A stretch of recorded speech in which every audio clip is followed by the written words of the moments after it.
Sports. 3, 2, 1. Let's start. Hello, sports fans. Welcome to FanStream Sports. Nothing but pure sports. This is the JP Show. JP, it is so good to hear you back on the air. Stand by. Now, here's JP. All right, welcome in to a Friday edition of the JP Peterson Show. I don't think I can call it a football Friday. I think I'd be doing a complete and total injustice if I went and called it a football Friday. Unfortunately, it's not. Still got about 6 weeks to go until we get to training camp, but we do have Rays baseball going on, the best team in the majors. Frankly, it's not close. Another win yesterday, a sweep over the Twins. We're going to get into that today. We got a lot of good discussions, but first and foremost, there's no JP today, unfortunately. He is playing in the Mike Evans Charity Golf Tournament, so he is away, but that's a great cause that he's going to be out there. And look forward to seeing some of the photos and the videos that he's going to have from there, so should be a fun day for him, but we're going to have some fun here as well. And I do want to welcome in my co-host for today. Now, we've been easing him in a little bit this week. You might have heard him a few times. We're calling him New Nick. He's the intern, right? Yep. If you remember, I was Nicky Numbers. This is New Nick, is his name. Nick Porcelli. Go ahead and introduce yourself to everybody. Give the audience a little background on where you came from here. Well, like you said, hi, I'm Nick Porcelli. To make it more confusing, like Nick over here, I also go to UCF, as you can probably tell by my hat. Back in May, I want to say, I reached out to JP. I knew who he was because, I'm from Tampa, huge Lightning fan. We always see him, doing the intermission reports. And I was just like, hey, you interested in having anyone who helps you? Like, at UCF, I help cover the athletics for a website called the Black and Gold Banneret. And, sports are kind of down in college over the summer, so I need someone else to do. Do you need help? He said yes. He came in, and here I am, and I'm excited to be here. Yeah, and we're excited to have you, and Nick's been taking kind of the reins on the social side of the show, but with JP out today, I thought this was a great opportunity for you to cut your teeth in here, and we'll talk some sports. Like I said, we're going to get into the Rays. We're going to have a discussion about the Bucs, and not really on the field. It's more of a topical discussion, and a lot of people have been talking about this, of who should be the next Ring of Honor inductee. Last year it was Bruce Arians. Who's it going to be this year? Could it be number 12? We're going to talk about that. We're going to throw some of the names out there who we think are deserving. Going to get into the Stanley Cup final from yesterday. The Panthers steal Game 3 to make it a 2-1 series. Thank goodness for that. We did not want to see a quick series there. We got the NBA Finals coming back, Game 4. And we're going to dive a little deeper as well into the whole Lionel Messi thing. We're going to, now that it's officially official, and that he has announced that he is going to enter Miami. That came from his mouth. We have that confirmed. We're going to dive into the impact and some of the crazy things that we've seen from that and how big this could be for American soccer in the future. But without further ado, we'll go with the Rays. Like I said yesterday, 4-2 win over the Twins yesterday. And, again, the Rays just do it completely different every single day. First 3 innings against Bailey Ober, who, by the way, a huge dude, as you saw, Nick. 6'9". God. 6'9". It doesn't make any sense. He's throwing only like 90, 91 at 6'9". It really doesn't make much sense to me at all. But with they were doing a good job on the broadcast talking about it. With all the lean that he has, it really feels like it's almost like 96, 97 coming in as opposed to 90. And the Rays were pretty much fooled from that. But then, he had to wash his hands. Yep. He had to wash his hands after 3 innings where he had struck out, 6 guys in a row? It was 6 in a row, yeah. 6 in a row, goes and washes his hands, comes back out, and completely has a meltdown. Mm-hmm. Completely has a meltdown. So, cheater? Are we calling him a cheater on a Friday? If he's a cheater, he's a failed cheater because it did not work.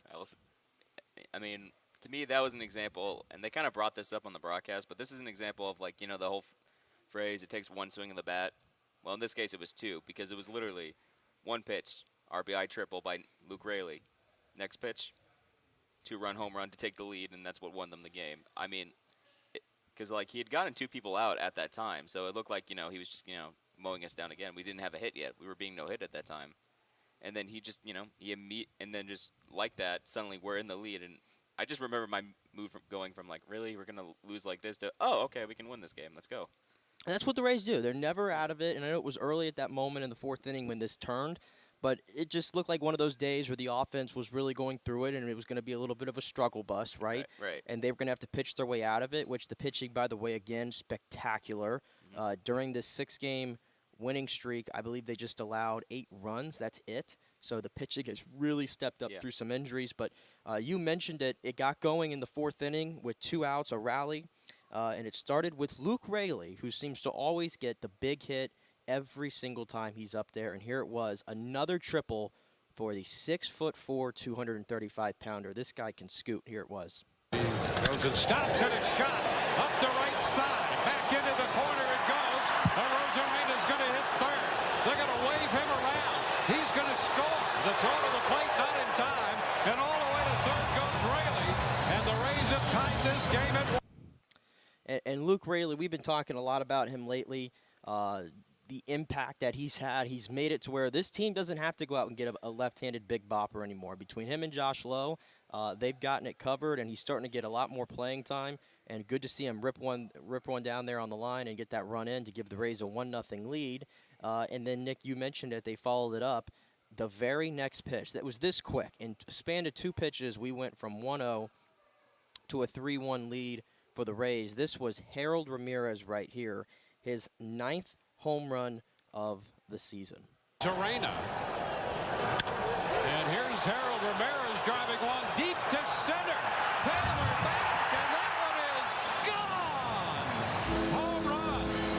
Harold Ramirez, and the Rays, with a sudden blast, have grabbed the lead. 9th home run of the season for Harold. That was .416 and 105.2 off the bat. He's been fantastic as well. And like so many of these guys, you talk about making a jump in your game. Harold Ramirez last year in over 400 bats, Nick, hit 6 home runs. Wow. Hit 6 home runs. He's just over 100, 150 at-bats around there right now, and he's already got 9. I mean, the impact that he has brought to this team, so much discussion if they were going to trade him because outside of being a nice little niche contact guy against lefties, there wasn't much he can offer. But here he is. He's hitting home runs off righties. He's doing his things against lefties. They're putting him in the middle of the order, and he's rewarding them. So good to see Harold Ramirez there. And then later in the game, Wander Franco, who came into this game with an 11-game hitting streak. We hadn't mentioned it much, and it's because he's a star. Frankly, he just continues to just do what we expect from him, and he's been on this 11-game hitting streak. And I believe it got snapped yesterday, but he did get on base. And we've been talking about a lot about the Rays' aggressiveness, right? Oh, yeah. And they're making teams make mistakes. And in that moment there, the game was 3-1, and I believe Raley was up at the plate at the time. And Franco just decides to go take off for third right there and forces the pitcher to make a throw to third, and it's a bad throw, and then he comes all the way home. So it's like a play that he's like kind of forcing the issue there. Right? Yeah. But he's so damn good, and he read it so well, it worked out for the Rays. Oh, yeah.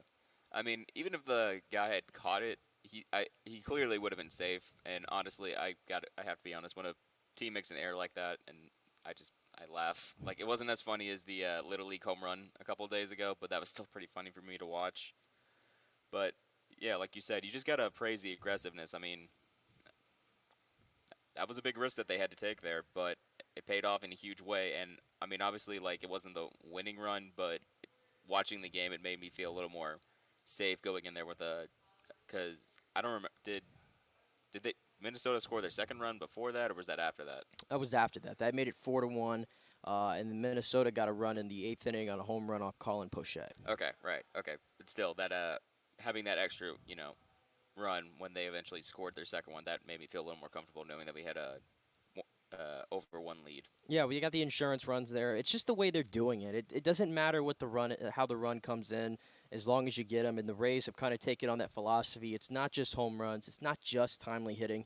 It's plays like that on the base paths that you don't really expect. But when you're an all-world player like Wander Franco, you can take chances. Yeah. You can take chances there. And then, again, the bullpen coming in and shutting it down. Poche gave up the home run, but I'm not going to say anything much about it. He's been great lately. And Jake Diekman, how about 11 outings for the Rays, has not allowed a run in 10 of them. Folks, he had an ERA over 8.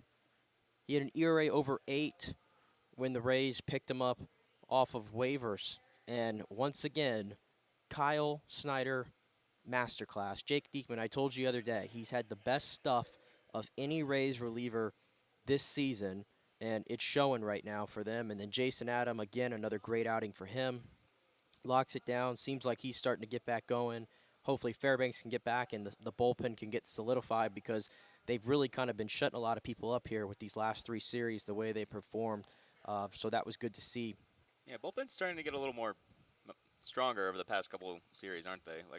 Like not like they haven't made like a huge jump, but I'm starting to see improvements, which is making me as a fan feel a little more comfortable whenever we put them in. Yeah, it is. And they've gotten some guys back. Sean Armstrong was a big one that they got back, and he's kind of one of those Swiss Army knife guys. You can use him in any role. Right. They brought up Luis Patino, right? And we haven't seen him yet, but he's probably going to get a cameo in this series at some point against the Rangers, which is a huge series coming up that we'll get to in a second. But I'm excited.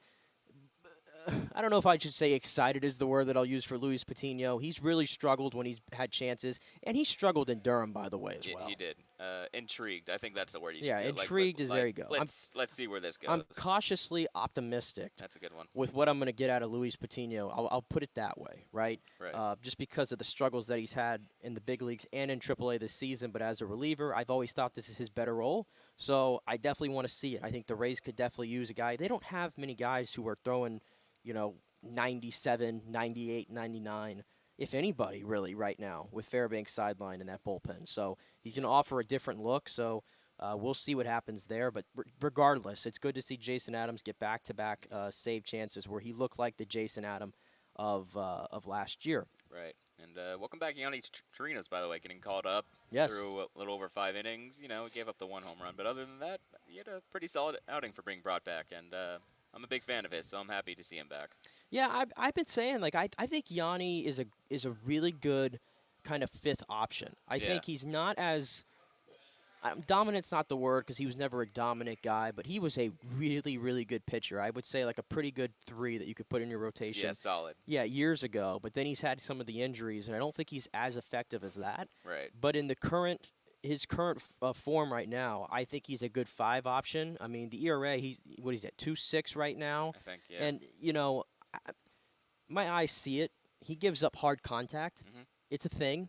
And eventually the analytics will tell you if you continue to give up that hard contact, your luck's going to run out. Right. And we're going to be due for a blow-up. Maybe that happens at some point.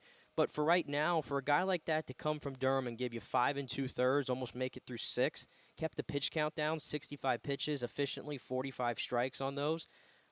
That's as good as you can get, I think, if you're Kevin Cash from Yanni Chirinos. Oh, 100%. Honestly, I was not expecting him to throw that much. I thought they were going to kind of like do similar to what they did the previous day, where they kind of like, just kept changing it out after 2 innings or so. But, I mean, no, he went a lot longer than I was expected, and he did really well. So yeah, I'm happy for him. All these guys are going a lot longer, it seems, lately, and I think that's what's helping the bullpen. Is these guys are starting to make it through 6. If you're in Zach Eflin's case, it seems like he makes it through 7 most nights, and he does a great job of helping the bullpen get rested up. They've had some days off as they go back into another stretch here of playing every day. So it's working really well. And by the way, as we transition to the series coming up against the Texas Rangers, who I believe they're, 40-21, 7-3 in their last 10. They're the second best team in baseball right now behind your Rays, who unbelievably are 46-19. Every time I look at that, it's absolutely insane, this run that they've been on. And I can't even call it a start. This is just who they are. Like, we're past a third through the season. Yeah. This is who they are. But the Rangers, what a season they have had. They hit, they pitch, they do all those things well. And the way it's setting up for the Rays, could you ask for anything better than Glasnow tonight, Taj Bradley tomorrow, and then on Sunday you get Shane McClanahan. Could it fall any better for the Rays? I mean, maybe you want to get Eflin there, probably. Yeah, probably Eflin, but considering what it is, that's as good as it's going to get, right? That's really good. I mean, you have your ace. I am really interested to see how Glasnow does, because in my mind, actually, never mind, I take that back. He played against the Dodgers, but, this is, another real challenge for him. So This is the best. This is the best lineup that he's going to face. That is in yeah, all respect. Actually, yeah, that is in the all best respect to the Dodgers, a very tough lineup. I think the Rangers, the way they're playing right now, I mean, the Rangers have the best lineup in baseball. They've actually surpassed the Rays, I think, in most offensive categories right now. I think they have, like, and that would explain why, like, you know, I was scrolling through Instagram the other day. You know how, like, MLB always releases their power rankings? Yeah. They jumped the Rays. They're currently #1. Well, I'm gonna agree to disagree. Yeah, no, I'm the with, same way. I'm like, with that one. I'm like, okay, so record, nothing. Okay, fine. No, but they're really good. I mean, Marcus Semien is no disrespect to them. They're extremely talented. Yeah, when you look at, I think what's telling is, like, you know, I've been filling out my all-star ballots right now, trying to get the Rays who deserve to get it. And I'm not one of those guys. I said this. I don't spam all the Rays. You know, I'm not voting for Christian Bethancourt or whatever for catcher, whoever's on the ballot, right? Wouldn't that be funny though if he got in? Yeah, never gonna happen. I know. Never gonna happen. I know it's not. But I mean, I was saying it. Wander, I think, deserves to start. I think Randy probably deserves to start. 100%. And I think Yandy by far. In fact, I should have led with Yandy because I think he's got the best chance of those three to start because he's been by far the best first baseman in the AL. But conversely, I was going to point out, I think there's three guys on Texas who are deserving to start, and that's Marcus Semien, who's been fantastic. He might be the best leadoff hitter in baseball right next to Yandy Diaz. Josh Young, this rookie, third base. I think he has the best numbers there. Jonah Heim, catcher. He's driven in, 40 – what is it here? 40 – I think it's like 45 runs or 46 runs Jonah Heim's is driven in this year. And if you remember, the Rays had him a few years back, and they traded him to the Rangers. And here he had 46 driven in. I was right. 46 runs he's driven in, Jonah Heim, and he's been great. The Rays had him. They traded him, so good to see. And then also Nate Lowe, who the Rays also had, brother of Josh Lowe. So it's going to be the Lowe Brother Fest in this one. I'm sure the families are going to be there. Oh, yeah. That'll be a cool moment. If Josh Lowe gets on base and you have those guys, you know, kind of, you know, messing with each other there on first base. I think their mom, there was a story that I think Topkin wrote in the Times actually about this, that their mom is really looking forward to this and seeing them kind of have their moment there at first base. So that'll be cool. And then Adolis Garcia, who I think leads the AL in RBIs right now. I think he's worthy of starting in the All-Star game. So just like the Rays, this is a very, very well-rounded team, and I think the stiffest challenge so far for the Rays. Right. Like, and I think for a lot of people, they're going to be excited because I mean, I have this opinion too. This is a potential playoff matchup we're looking at right here. Potentially, yeah. Potentially, hopefully. I don't know. The playoffs are such a crapshoot. You never know who can, but I'm hopeful. But I think it's going to be a very entertaining series. I'm really glad you brought up Nathaniel Lowe because I feel like not enough people is talking about that. It's a brother battle. Who wouldn't want to see that? And not to mention, Nathan had a really good season last year. He won a Silver Slugger last year, didn't he? Yeah. He's really, really good. It's one of those.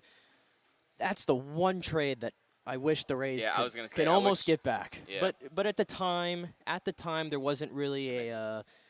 They were riding it with Yandy, and G-Mon was there, so there wasn't really a full-time kind of availability. And in all fairness, Nate Lowe showed glimpses, but not to the extent of what he's done in Texas, right? Right. And Yandy Diaz is playing first base, so it's it's like we're good, but that sucks. But also, man, can you imagine how confusing that'd be if we had Nathan Lowe, Josh Lowe, and Brandon Lau all on the same team? I was just going to point that. Well, that we did at one point. We did.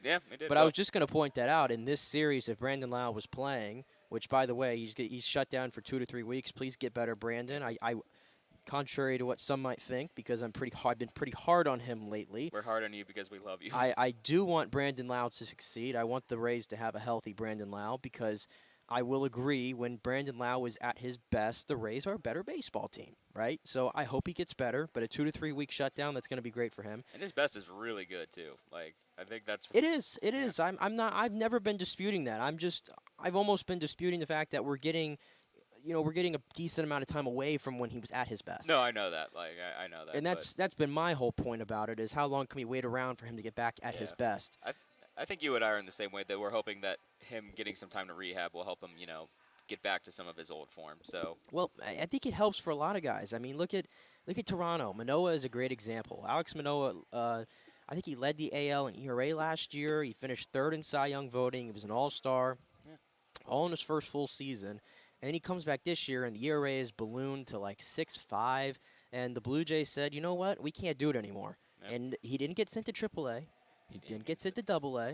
He didn't get sent to Single A. He got sent to the Florida Complex League over here in Dunedin, which not too far away from where we are sitting at right now. Yeah. And because he's going to get state-of-the-art kind of resources that minor leagues would offer, and it's a chance for him to kind of reset this 2023, which has been horrid for him through 13 starts. And honestly, I'm surprised he made it through 13 starts to begin with before Toronto made this decision. But, you know, they're in a playoff battle. They're in the toughest division in baseball. Can't afford every 5 days to put a guy out there who clearly is just lost right now. But my whole point there is that's what this is for Brandon Lowe. This is a chance to reset his 2023 and get back on board and be a contributor for this team. So that'll be great. But I know I just went on a little tangent there, but all I meant to say there was I was hoping Brandon Lowe would be playing in this series, because I always love when, like, especially like the opposing announcers come in and they always get it wrong. Yeah. They always get it wrong. I remember when Brandon Lowe and Josh Lowe were on MLB Network Studios a month ago when they were up in New York. Oh,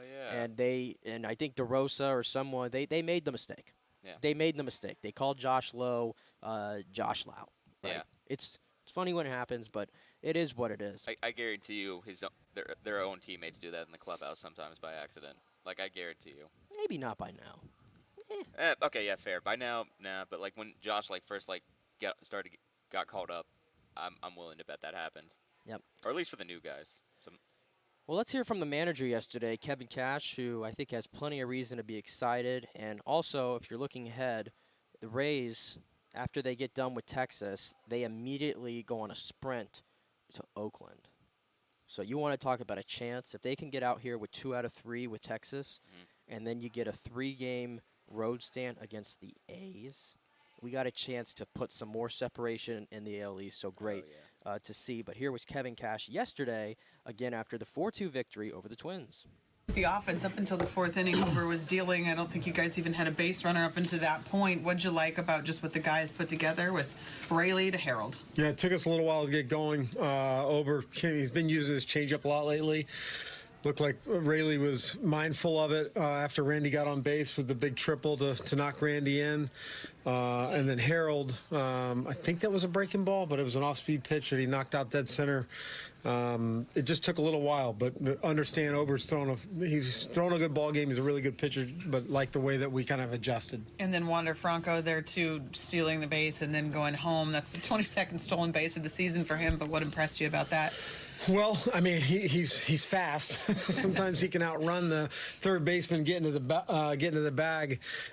Looked like he kind of committed and just kept going. But I believe Rayleigh was at the plate at the time. That third baseman is pushed way over to the shortstop side, so it's a tough play, and it played in our favor. Yanni Chirinos give you just what you needed tonight? He did a nice job. I'm happy for Yanni. Threw strikes, executed pitches, got a couple more swings and misses than maybe the last time, so encouraged by his overall outing. What did you see with Ober after the 3rd inning? Did you see the hand check before he went out for the 4th? No, I thought he was in the bathroom. Yeah, I'm not. No.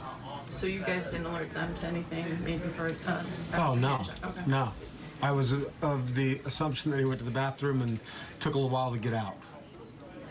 Pretty much what you want to see from Yanni as far as more swing and miss, but still being as efficient as he was, getting deeper into a game. Yeah, I mean, look, sometimes the swing and miss is not that easy to come by. I know I've said it a couple times. When you got an offense that's rolling and being aggressive and looking to do something early in the count. So you got to throw strikes with that and execute quality pitches early. I thought he definitely did that.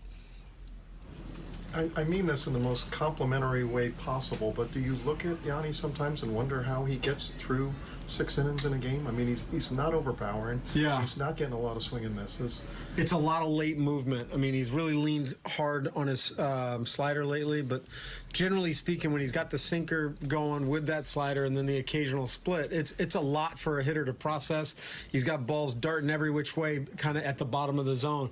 What was encouraging today is he even took a couple pops against lefties with some four-seamers at the top. That is not something that he's really shown comfort with in the past, and I think he realizes that it might help him when he's turning the lineup over and over.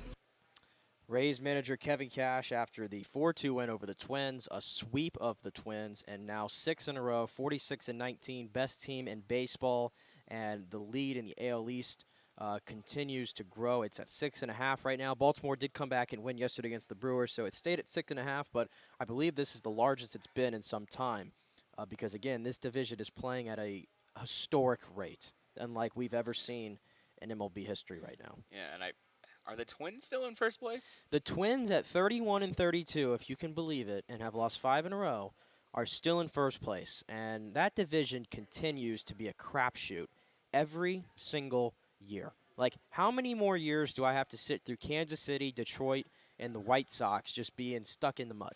They can't get out of their own way. Those teams are just non-competitive. Cleveland's always going to be scrappy, right? And they more than not, they usually come out on top there. But even they're 29-33 right now. They haven't played their best baseball.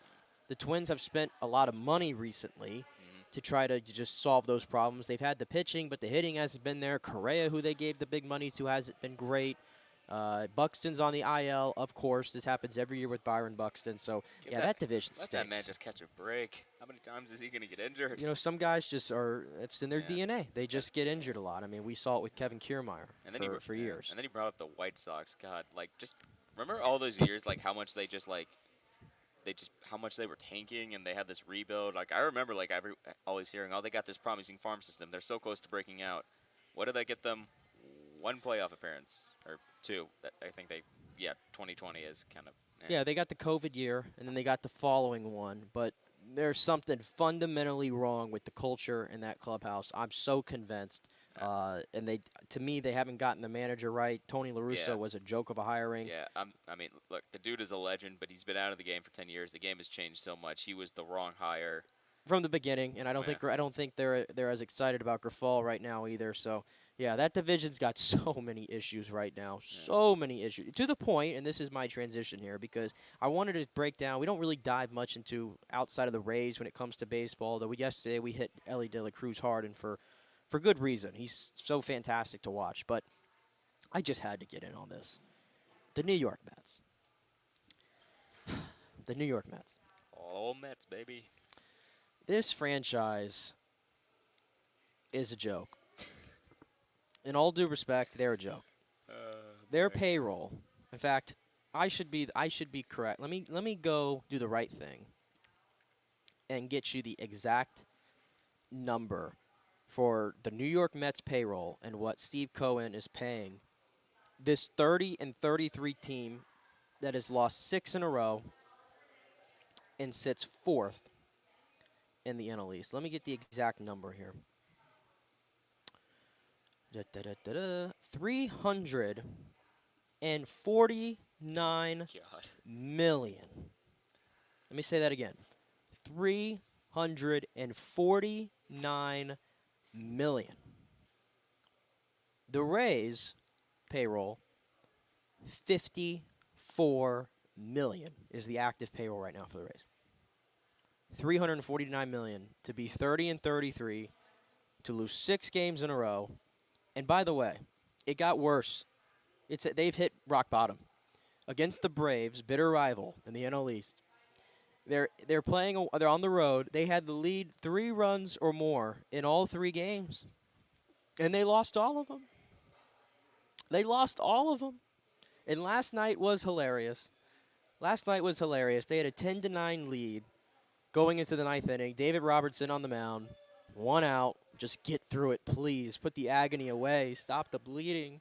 And he serves up a meatball to Orlando Arcia, who hits a home run. And then we come back the next inning, and Ozzie Albies goes yard and pimped it. And the Mets lose again. My goodness. These teams that spend all this money around the league. It's not just the Mets. It's the Padres, right? How much money are the Padres spending on that team? A lot of money. Probably around the same amount. How much money are the Cardinals spending on their last place team? Pretty good amount. How much are the Phillies spending on their 30-32 ball club? Pretty good amount. How much are the Angels paying just in 2 players? My goodness. Free those guys. Just free Trout and Ohtani. I mean, the Red Sox, for crying out loud, the 31-32 Red Sox, who I just have not been impressed with at all. I'm okay with that. That one I'm okay with. I mean, they're spending like $150 million on payroll, and I watch their team, and I'm going, where is this coming from? Oh, my goodness. If these teams could learn that you don't have to throw money at a lot of – and I mean, I'm looking at the Mets' payroll, by the way. They got – let me count them. 1, 2, 3, 4, 5, 6, 7, 8, 9, 10, 11. They got 11 players who are making more money than anybody on the Rays. 11 players. 11. And the most expensive of them all, Justin Verlander, the ERA is approaching 5. He's 40. And the ERA is approaching 5. So I just had to bring that up, Nick. I'm sorry. I just couldn't. No, the Mets, that was awesome. The Mets, I just. You could have gone harder. You could have gotten a lot harder. I'm gonna ease off for now. I'm more gonna be disrespectful to the Yankees when they start going through it. Hopefully now that Judge is out. Yeah, I hope that happens. Yeah, see, there you go. It's okay, Mets fans. The Yankees are not doing as good. I mean, you know. Yeah, but the Mets. I mean, it's just the fact that they're spending $350 million on payroll, and this is what you get. So. Look, if you really want to trigger a Mets fan, just tell them that they were the team that was going to call up Tim Tebow.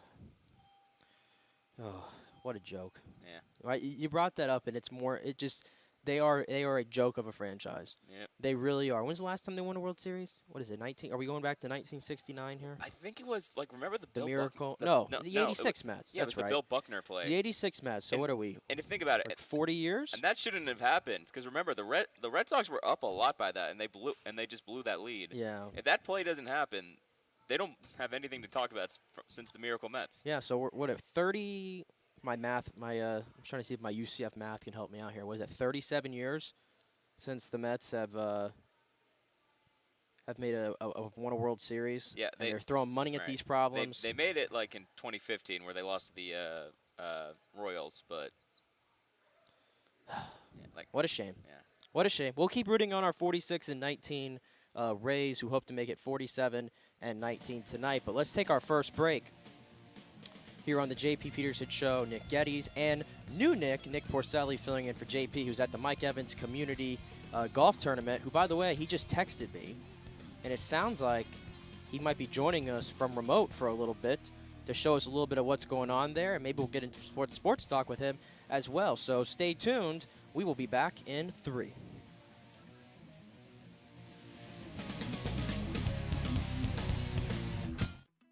Guys, are you experiencing those feelings of getting older, lower sex drive, fatigue, hot flashes, moodiness, or you just don't feel like you had the vitality you once had? It's a chronic problem here in the United States. You're not just getting old, it's likely low testosterone. Studies over the last 20 years show a shocking decline in younger males aged 16 to 39. Older men have seen a sharp decline as well, so do something about it. Go see my friend Christopher Lugo at Bay Area Modern Medicine. Look, testosterone replacement is not a frivolous treatment. It takes a professional, targeted approach that focuses on total body wellness, vitality, and emotional stability, not a one-size-fits-all approach like many clinics use. They will monitor your blood work and adjust your treatment as needed for optimal results. Folks, I've been on testosterone therapy for over 6 years, and it is a life changer. You will feel and look better than you did 10 years ago. Give them a call at 844-977-3477 or go to BAMMC.com. Tell them JP sent you for priority scheduling. That's 844-977-3477 or BAMMC.com. JP here for the Jeeves Law Group. Have you been injured in an accident, in an auto accident, truck accident, motorcycle accident, at work, or at a place of business? Well, call the Jeeves Law Group and get the personal attention that you deserve. I made the mistake many, many years ago with going with one of the bigger law firms, the national law firms. And let me tell you, getting a call back from those folks was next to impossible. Weeks and weeks would go by, never get a call back. That doesn't happen with the Jeeves Law Group. Personal attention is what they're all about. When you call the Jeeves Law Group, you will be part of the family. They will represent you in a vigorous and aggressive way against the insurance companies. These larger companies will promise bigger settlements, but it's the Jeeves Law Group that will get you the best results. If you're tired of dealing with these bigger law firms, check out the Jeeves Law Group. Go to JeevesLawGroup.com, tell them JP sent you, get a free consultation. It's the Jeeves Law Group. Scott Jeeves has been representing clients in the Tampa Bay area for over 25 years. Give them a call. It's a free call, 727-894-2929, or go to JeevesLawGroup.com. During COVID, over 1.7 million people were added to the Florida Medicaid rolls, but as of April 1st, 2023, most of these people may not be eligible for the Medicaid coverage and will lose their health plan. If you have been notified you are losing your coverage, don't freak out. It's very likely you can apply for a federal subsidy under the Affordable Care Act. Just call 877-652-0244. Our representatives will walk you through the whole process, get some basic information on your income, number of kids, and then they'll find a plan that best fits your needs. In fact, with the new laws, 90% of Americans qualify for reduced or free health care. You can select great plans like Florida Blue, that's my carrier, love them, paying $800 left after making the call. 877-652-0244. Our highly trained professionals know all the intricacies of the new laws. They will do all the work. You save tons of money. So if you're being dropped from Medicaid, fear not. Call 877-652-0244. Get real health insurance, free doctor visits, free blood work, no deductibles. 877-652-0244. Hey, JP here for Extravaganza Productions Incorporated, EPI. You've probably seen their purple logo at so many events that you've gone to. They are based in Tampa, and for over 33 years, they've been creating and producing conferences, meetings, and special events, the biggest to the smallest. Solid reputation of delivering the best audio-visual, sound, lighting, entertainment, video production, and decor on time and on budget. I've worked with them with so many big events. The Warrior Games, which was an Olympic-style event all over Tampa Bay, from McDill to the Convention Center to USF. They did it flawlessly, made it look big and fantastic. I've worked with them on small events as well, large and small meetings and conferences, sporting events, fundraisers. If you got a fundraiser, you don't know the logistical way to pull it off, they'll take care of everything. Entertainment events, branding events, grand openings, so much more. The folks at Extravaganza Productions are the most professional and the best. I've worked with them many times. They are fantastic. You can contact them through extravaganzaproductions.com or call 813-621-4700. Extravaganza Productions, they are awesome. All right, this is for all you guys who don't want to go to the gym and do 5,000 crunches. At Bay Area Modern Medical Center, you can get on the new True Body machine where you can reduce fat and tone up your muscle. It's like doing 54,000 crunches in just 15 minutes. Define your body as you see fit. True Body offers personalized muscle stimulation that delivers the equivalent of those 54,000 crunches in just 15 minutes. Just get in touch with them at Big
you once had.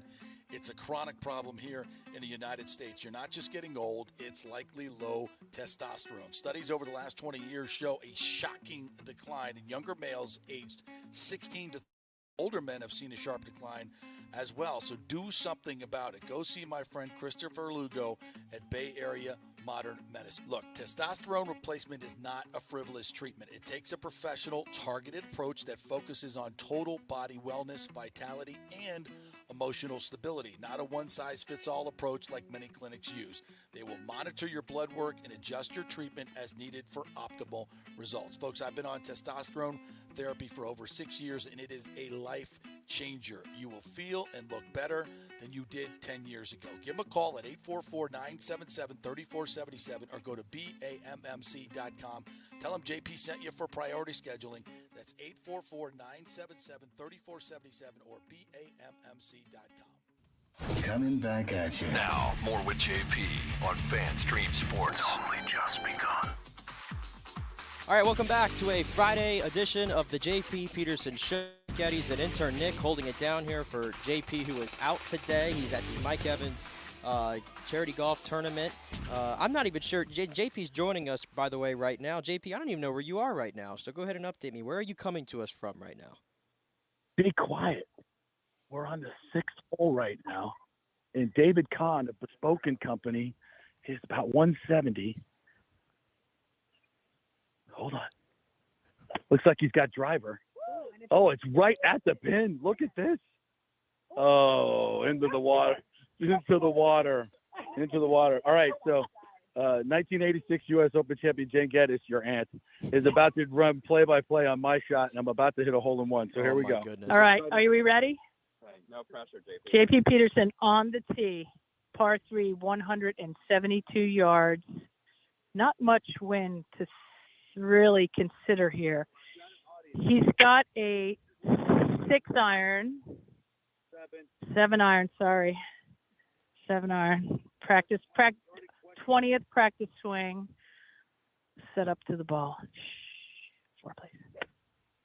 Send it just a hair, heading a little right. Hey, who can get that? A little short of the green. But it was a lovely swing. Lovely swing. Well, that's half. Okay, that's when the play-by-play person is lying. That was so ugly. I was gonna say I saw your swings last time we played. They were not pretty most of the time. They were not pretty most of the time. Well, we just played a hole where we had a short chip. Both the guys sculled it over the green, and the two ladies, literally hit the pin, both of them, and it didn't drop in.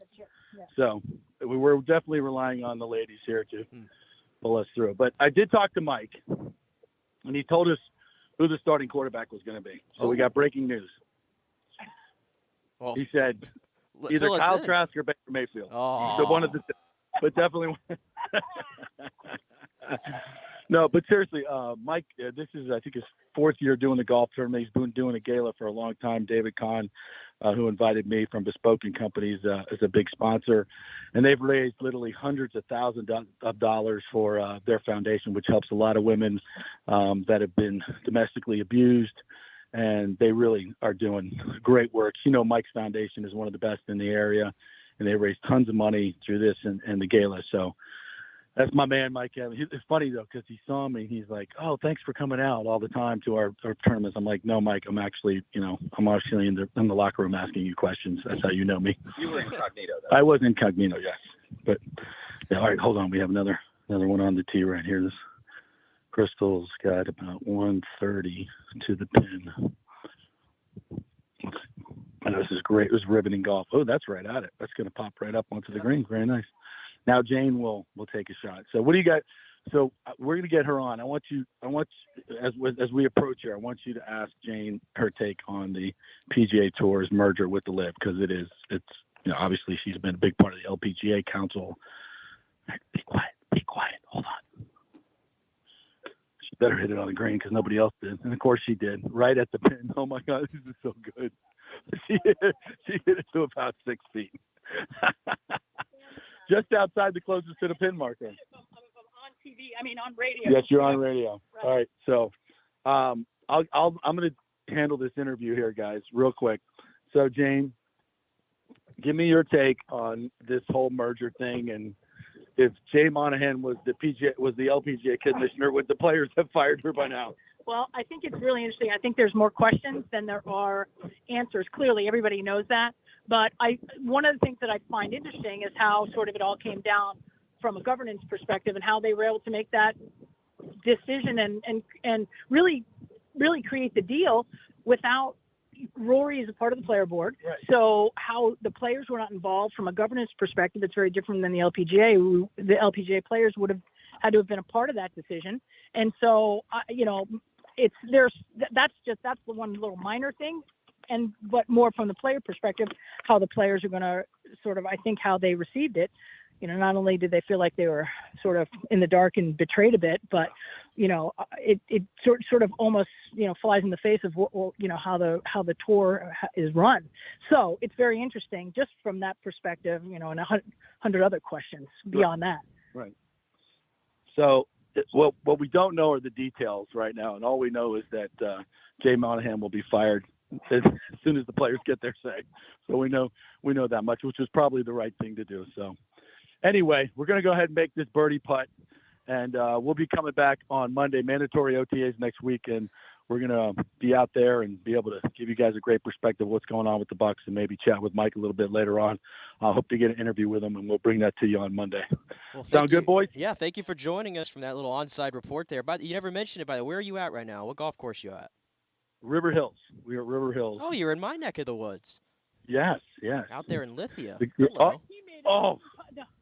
Yeah, our teammates are just banging putts in from 40 feet, 30 feet. It's like crazy. We're like 17 under after 4. So wow. I think we're going to win this one. Well, good. I think we're going to win this one. Well, good stuff. Hope you get an opportunity to talk to Mike, obviously, and give us a good report on Monday. Thank you for joining us again. We'll do, and I'm about to make this birdie putt. We'll Thanks, let you know. Dick. Good talking to you. Thank you. See you soon. Thank you. Bye. See you. Bye, guys. Oh, that was good. That was good. See, JP, even when he's away, he makes an effort to always come on and give us a little sneak peek of what's going on there. And for those who aren't aware, that is my aunt, Jane Geddes. She's a two-time major women's champion in the LPGA, and very close with JP, obviously. And it sounds like she's helping that team. She's getting them going because we played golf about a month ago, the three of us, and I was crap, and JP was crap, and she was just playing like it was 30 years ago at the LPGA, right? She was just mopping us. So it sounds like she's doing a good job. They're over there in River Hills, which is near my neck of the woods over there in Lithia. So maybe I'll join them a little later when we get done with the show here. That'll be fun. Crash the tournament? Yeah, I'm going to crash the tournament.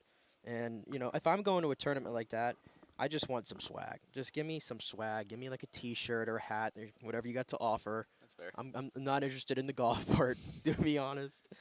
Yeah. But good stuff there. And JP will be back on Monday, obviously. Mandatory OTAs are going to begin. So much speculation there, obviously, with what's going on with the quarterbacks. Is Devin White going to show up? Is he not going to show up?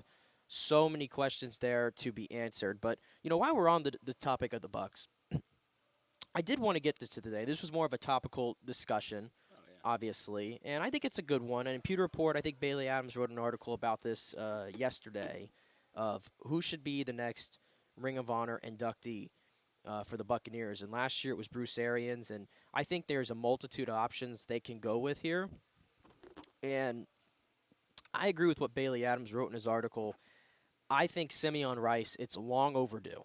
It is 100%. long overdue for Simeon Rice. In fact, I've been saying this before on this show. Not only do I feel that Simeon Rice should 100% be in the Ring of Honor, I think the guy should have been considered for the Hall of Fame. That's just me.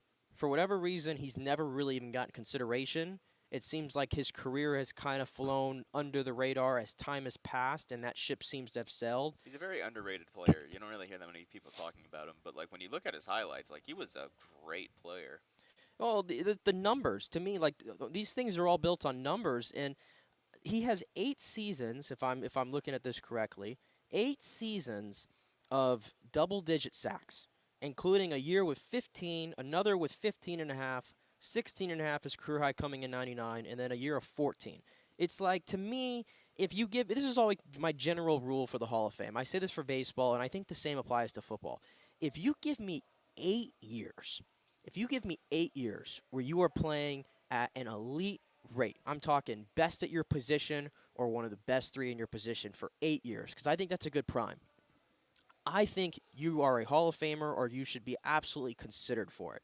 And Simeon, that prime right there was from age 22 to 31. So he got 9 consistent years out of Simeon Rice on that 2002 championship team.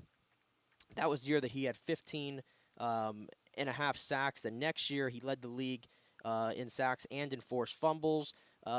He was a 2-time All-Pro, if I'm not mistaken.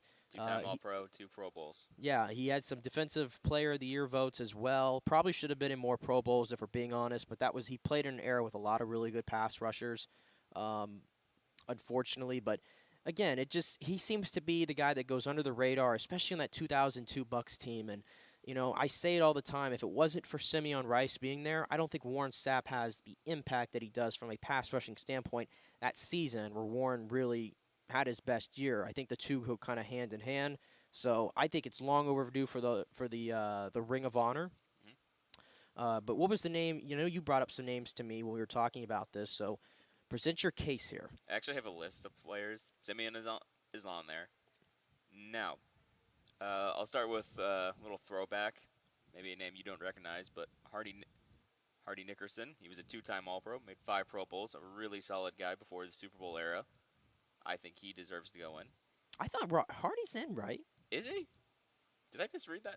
If I made that blunder in my first live appearance, I'm gonna.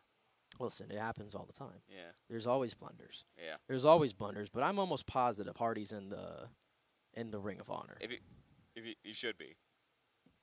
I'm almost positive. Yeah, can you confirm that for me, please? Let me see. Is Hardy not in?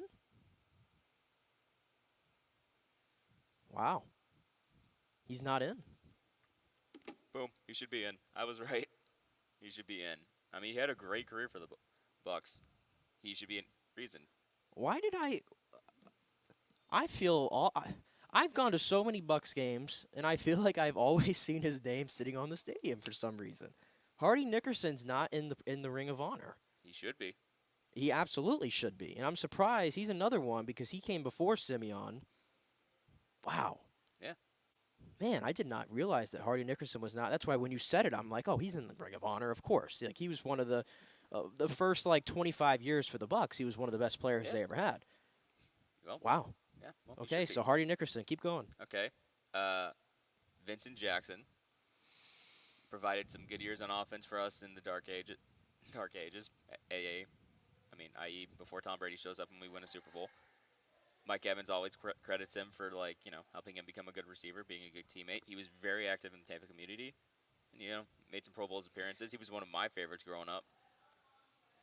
Oh, I'm torn on that. And first and foremost, obviously, always thinking about Vincent Jackson with what happened to him. Yeah, obviously, that's why I'm like on it. I'm like, well, it's not that. It's taking that out of the equation. It was a short time he was here. But he was it was a very short time. It was 5 years. The last 2 were injuries. The first 3 years were really good, yes. But and here's my thing. It's like if Hardy Nickerson's not in the Ring of Honor, it's hard for me to go down the Vincent Jackson because Hardy Nickerson appeared in 5 Pro Bowls, 2 All-Pros, and he was a member of the all-1990s team, which the more I read about this, how the hell is Hardy Nickerson not in the Ring of Honor? This might be. Hardy's on the top of my I'm list. almost taking this back. This is almost more egregious than Simeon Rice, as far as I'm concerned. I mean, he had the tenure in Tampa Bay, 7 years spent there, played on some really good teams. Obviously, was a mentor to Derek Brooks, and all those things. That's. Yeah, I can't get on board with Vincent. I understand he had some great years, but I think he falls into the. I have my list are guys who I think should be in the Ring of Honor someday. Mm-hmm. But I agree with you. I don't know if Vincent should be in now. But Hardy and Simeon are top 2 choices. Although there's a third guy who I wouldn't mind going in right now, but we'll get to him later. Next on the list, Ali Marpet. made a Pro Bowl, was a constant member of the O-line. Big key to our Super Bowl win. He's still active with the Bucs, which is why I don't think he'd go in now, but I think he will go in one day. Well, Paul Gruber's in the Hall of Fame, is in the Ring of Honor. Yeah, that's what I'm thinking. But Paul Gruber also played 12 seasons but with the Bucs at left tackle. Premium position, held the fort down. Now, he doesn't have the All-Pros or Pro Bowls or anything like that. And Allie played, 11 or 7 seasons? But they were all with the Bucs. They were all with the Bucs, obviously, just like Gruber. He has the Pro Bowl and he has the Super Bowl. I could see it at some point. I could see it. It's just, I like things to be – I typically like small Hall of Fames. I like small Ring of Honors, particularly. I don't like just passing out a bunch of guys. Like, if you were really good, because he to me was a really good player. I wouldn't classify him as a great player. So, Allie's probably another one. It's tough to get on board there, honestly. I think he will one day. Yeah, we'll see. I'm thinking more of like the guys who were at the top of the food chain when I thought about the Bucs. So like I don't know if Gerald McCoy is on your list there, and it seems like he's the most divisive. Wow, spoiler! He was my last one actually. Well, yeah, I think Gerald though is the most divisive figure, for whatever reason, for the Bucs. Actually, I say for whatever reason, but I know the reason because he came at the worst time to be the face of the franchise. He was so good. He was really, really good and great in some seasons.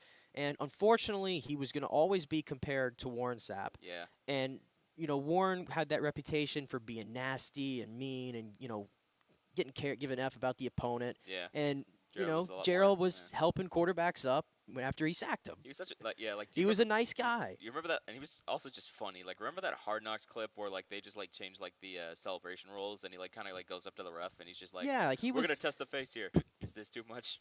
Gerald's a Hall of Fame great person. Yeah. But I also think he was a great player for the majority of his prime, which all came in Tampa Bay. He was a bright spot for us for the longest time. He was alone. Him and Levante David held it down. When we won the Super Bowl, he was the one guy I wish could have won with us because I'm like, I do too. Because I remember everyone being like, Mike Evans, Levante David. After all they've been through, they finally get the ring. But I'm like, I do too, but I do too, but Ndamukong Suh, I think for that moment was right for that team. No, I understand. At the time he was kind of going down in age, but it was more for me sentimental reasons. I'm like, man, after I agree. all he's done for us, he deserved to be here. I just think he gets a lot of negativity from Bucs fans that I think is a bit harsh because I just don't understand why you're expecting a defensive tackle. You can't to carry a team to he should not get. That's what I'm saying. He should not get flack for the fact that the Bucs did not make the playoffs during his tenure. There's only so much a defensive tackle can do to impact the game, and the quarterbacks that he played with while he was here.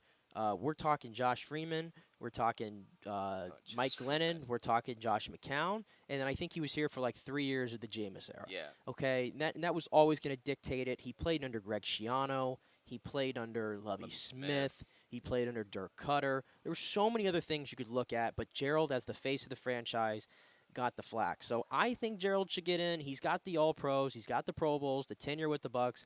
I think he should be in.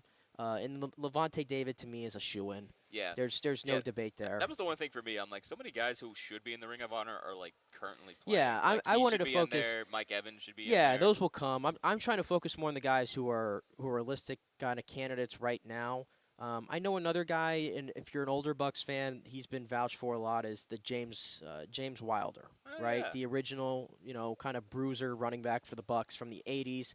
I could definitely see that argument for him.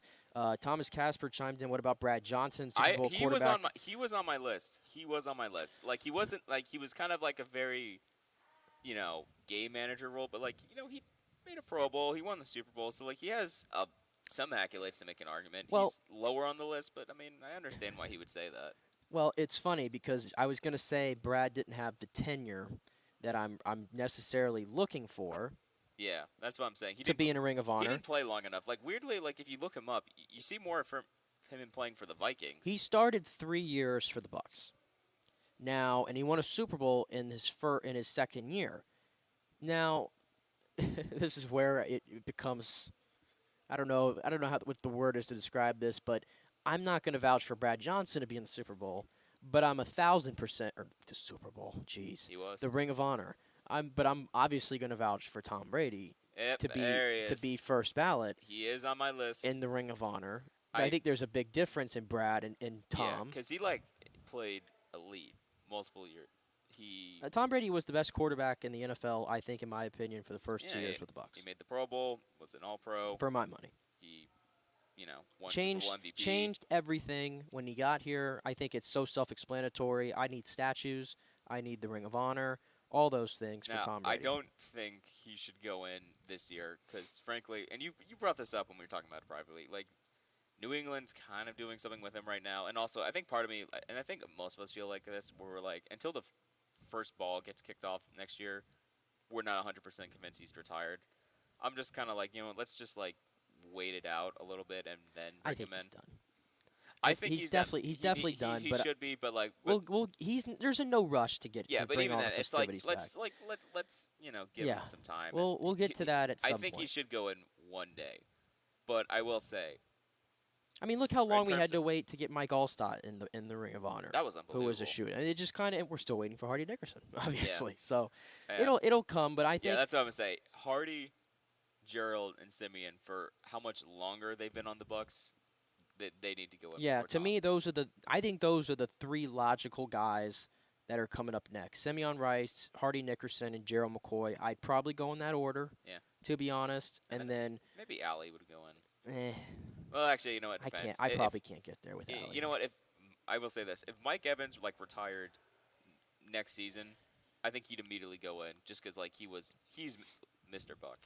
He's one of the most successful offensive players, and he's the best Bucs offensive player of all time. Yeah. It's really not close. He's on the Mount Rushmore for best Bucs of all time, along with. I think he has an argument. I guess not clearly. Guys like Derek Brooks, he's clearly on there. I think the Mount Rushmore for the Bucs is until something changes, and I think there's only one guy that's a chance to break through on that, and that's Tristan Wirfs. But he's obviously got some ways to go. He could. I think it's still Brooks, Leroy Selman, Warren Sapp, and then I throw Rondé in there. I still think that's the four. Oh, Rondé. Yeah, no. I still think that's the four. You're right, Rondé. I love Mike. He's got the record for most 1,000-yard seasons to open up a career, and he's probably going to be a Hall of Famer because he's got the numbers. But I still think those will be the four for now. Well, those are all defensive guys, so at the very least, then Mike Evans is on the Mount Rushmore for offensive players, which also he leads that. Yeah. It's him, Mike Allstott. I'm going to pass on that. Thomas Casper, Keyshawn Johnson. I know you're probably trolling with that one. Keyshawn popped my mind, but I'm like, you know what? He was just so Keyshawn should pop nobody's mind, okay? I'm like he came in, got his Super Bowl, and then had a dispute with John Gruden on national TV, in which Jim was out. I remember watching the the America's Game thing, the documentary the NFL does for every Super Bowl winner. Warren Sapp was literally he wasn't one of us. He never really wanted. Well, he wasn't. Yeah. He wasn't. He was. He wanted. What was the title? He's a mercenary. What was the title of his book? Get me the damn ball or something like that. Yeah, I don't know. It's he was the original diva receiver. First overall, but also Terrell Owens was in this draft. Look at Sean. Look at Sean popping in. Sean, who you don't know, but Sean, we host a UCF podcast on Believe Network together called Charge On. He co-hosts sometimes when JP's out. I listen every now and then. Of course, he's a Patriots fan. Of course, he's chiming in here. A statue for a quarterback that played 3 seasons. He's a Patriot, Nick. Stop it. Get out of here, Sean. He's a Buck. Okay. Everyone liked him more when he was a Buck. I'm just gonna bring this than up. he was a Patriot, Sean. Thank you. When he retired, the first time at least. He had this long paragraph about and everything, and he thanked Tampa Bay and their fans. Who did he not thank? New England. Oh, now you're shit stirring here. Yeah. Well, he's going in. Well, he's fine with New England. All that was. Yeah, I know. Sometimes that all gets blown out of proportion. I like pissing off Boston fans. But Sean loves to chime in here and just claim Tom Brady and Gronk and all that, even though they were infinitely more fun. Sean, we're both UCF fans. Don't get mad at me. Sean's upset they didn't get Joe Girardi. He's still upset about that. Should we really be? I mean, look, it's a big hire, but that's more just headline grabbing. The dude has never coached. I don't get the connection. College baseball. He lives in the area. He wanted to get back.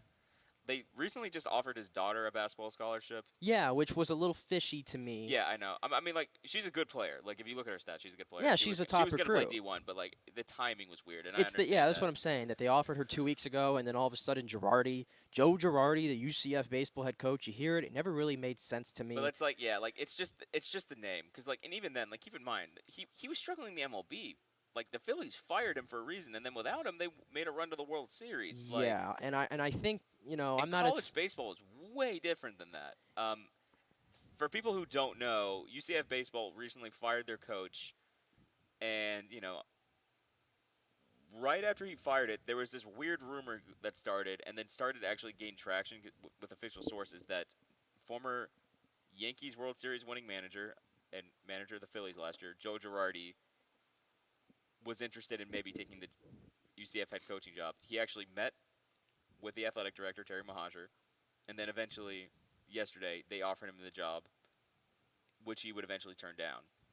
But for a while there, it looked like he was actually going to become the manager of UCF baseball. And as a fan, I understand why. That is a potential moneymaker. Maybe he could help recruiting because of what he did with the World Series. But I'm sorry, I just didn't see it. I remember seeing like this joke, like, what was he known for not doing? Not playing the young guys. And how are you going to play? How are you going to not play young guys when you coach college? He's an old school manager who I think has reached his expiration date in MLB. Well, yeah, and it wasn't just that, like, with coaching. Like, it's also like when you coach in college, you don't just coach. You got to recruit and all that stuff. And this guy's never done that. So it's just like... Yes, but I'm not going to sit here and say that Joe Girardi wouldn't, if he couldn't figure out a way to be a good recruiter. I mean, he did say he wanted to hire a guy, but still, it's a very different thing. He still would have brought in a pretty good cachet, I think, his just on name value. Yeah. You think about boosters and things like that. Yeah, that's what I'm saying. The business behind it, That's what I kept saying. It's to grab headlines. It's a moneymaker, but I don't know if it's for, like, results on the field. Well, I think that job, though, honestly, going into the Big 12, they have a lot of suitors. I know the Maryland head coach, who I think has won Coach of the Year in the Big Ten the last 2 years. He's a candidate. One of Florida State's assistants. He's a candidate. Absolutely. So he's who I think they might end up getting. I don't know why. But yeah, but it would have been. It was cool. It was cool for about an hour yesterday, where UCF baseball, of all things, was in the headlines. Like all the MLB writers were talking about it at the time. And now there's like rumors that it's like he might be interested in the Miami job, which I don't even know if like Miami has like offered him anything. But well, I mean, maybe you never know. I mean, I do want to be in that scenario though, because like to be fair, like you did mention, like it feels like his expiration date hit. As an MLB man. Right, but still, it's like who else is offering you a job, Joe? Like why not take it? I don't know. I mean, he's older. This is my thing that I always question like, if you too. don't, He's like, older now. You said he lives in the area, obviously. Right. Is it just a Yeah, I'll say that. If he said no because he decided he didn't want to coach, fine. But like if he comes out like later and says, "Oh, I still want to coach," then I'll be like, "Okay, so why did you turn the job down?" I don't know. It felt a little. It felt a little when we talked about USF here a couple months ago when they were looking for a basketball head coach. It feels almost a little Mike Bray-ish to me. Yeah. Where and it sounded like Michael Kelly got the feeling talking to Mike Bray that potentially, I'm speculating here, but this is the only thing I can come up with, that he got the feeling that Mike Bray was just here to come in and quote unquote a retirement home and not take it serious, right? Yeah. So you have to always be leery about that with an older coach, and it has a local tie, especially with Joe Girardi there, I guess. Well, from what I heard with Girardi, his whole goal was he was hoping to do well to maybe get back into the majors, which okay. I think, I mean, then again, Tony La Russa got hired. Yeah, I don't know. Like that whole thing was just weird. Like I think it's gonna be the thing that it's like a trivia answer. You're like, who did UCF offer to be their head coach one time? And you're just gonna be like, really? It was Joe Girardi? Didn't happen. Unfortunately for a lot of UCF fans who are upset about it, they turned the page. Calm down, guys. But yeah, Joe Girardi. Did not see that coming. That was honestly the most random news. No, it really was. Yesterday. Because I was covering the conference baseball tournament, and I was at the former coach's Greg Lovely's final press conference, and then when he got axed less than 24 hours later, immediately after this rumor started coming up, and I'm like, Joe Girardi, why the heck would he come in? Oh, this could actually happen? Oh, yeah. Wow. Oh, okay. Yeah, that was a weird few weeks as a UCF baseball fan. Yep. But all right. let's pay some bills. Let's hit a break here. Good discussion there about the Bucs Ring of Honor. If we missed anybody, if there's somebody I'm missing, chime in the comments. Who would you like to see go into the Bucs Ring of Honor? A very prestigious club, obviously. And I got Hardy Nickerson, Simeon Rice, and who's the third one? Gerald McCoy. Gerald McCoy. Those are my three right there that I think should be in next, kind of in that order. So we'll take a break. We'll come back. We'll get into last night, the Stanley Cup. The Panthers battle back to win Game 3. And we got a Game 4 coming up in the NBA Finals as well. The Nuggets up 2-1 in that series. We have a Women's College World Series champion, Jan, of course, Oklahoma again, a three-peat. All that and a lot more NFL news and notes as well coming up. Stay tuned.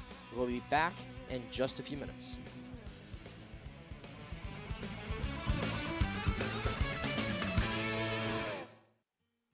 This is for all you guys who don't want to go to the gym and do 5,000 crunches. At Bay Area Modern Medical Center, you can get on the new True Body machine where you can reduce fat and tone up your muscle. It's like doing 54,000 crunches in just 15 minutes. Define your body as you see fit. True Body offers personalized muscle stimulation that delivers the equivalent of those 54,000 crunches in just 15 minutes. Just get in touch with them at Bay Area Modern Medical Center, BAMMC.com. Chris Lugo and the team over there will set you up on True Body and get amazing results. Non-invasive with comfortable and little to no pain and zero downtime. You can isolate and target those areas that you want to improve and treat multiple areas simultaneously. It's an amazing machine, so check it out at Bay Area Modern Medical Center, BAMMC.com. Well, Fitz the mortgage guy did it again. A listener heard his ad, was going to another big bank, but called Scott Fitzgerald at American Mortgage Services of Tampa, and Fitz saved him $618 on his monthly payment. Are you kidding me? Folks, that's big money. Rates are going up, they're going down, they're going all over the place. Scott will shop your loan and save you lender fees and get the best rates. Email him, scott@amstampa.com, or call 813-294-7595. That's Fitz the mortgage guy. Lots of stuff going on right now, and these rates are going all over the place. You need somebody knowledgeable in the market that will work hard for you and get you the best deal. That's my man Scott. He's done 3 loans for me, done thousands of loans for local folks here, works with a lot of the coaches and players in the area. He's the guy. 813-294-7595, or go to scott@amstampa.com. Insurance coverage can be confusing and expensive. I mean, where do you start? Which companies can you count on to pay out fast and fair? Well, call the great folks at Italiano Insurance. It's a family-owned business. Jeff and Nat Italiano are carrying on the 60-year-plus tradition of giving amazing customer service and giving back to the community through their annual backpack drive for needy students and their support of the local pediatric cancer patients. But it's the customer service that sets them apart. They can shop all your insurance needs and save you big-time money. Don't hop on the internet and waste time looking at some bogus reviews. Talk to knowledgeable agents and not some voice-generated robot. These are confusing times for homeowners, and Italiano's team of experienced professionals can provide the right coverage for every situation: home, auto, business, life. It's Italiano for all the pieces of your life. Call 813-877-7799 or go to italianoinsurance.com. During COVID, over 1.7 million people were added to the Florida Medicaid rolls, but as of April 1st, 2023, most of these people may not be eligible for the Medicaid coverage and will lose their health plan. If you have been notified you are losing your coverage, don't freak out. It's very likely you can apply for a federal subsidy under the Affordable Care Act. Just call 877-652-0244. Our representatives will walk you through the whole process, get some basic information on your income, number of kids, and then they'll find a plan that best fits your needs. In fact, with the new laws, 90% of Americans qualify for reduced or free health care. You can select great plans like Florida Blue, that's my carrier, love them, paying $800 left after making the call. 877-652-0244. Our highly trained professionals know all the intricacies of the new laws. They will do all the work. You save tons of money.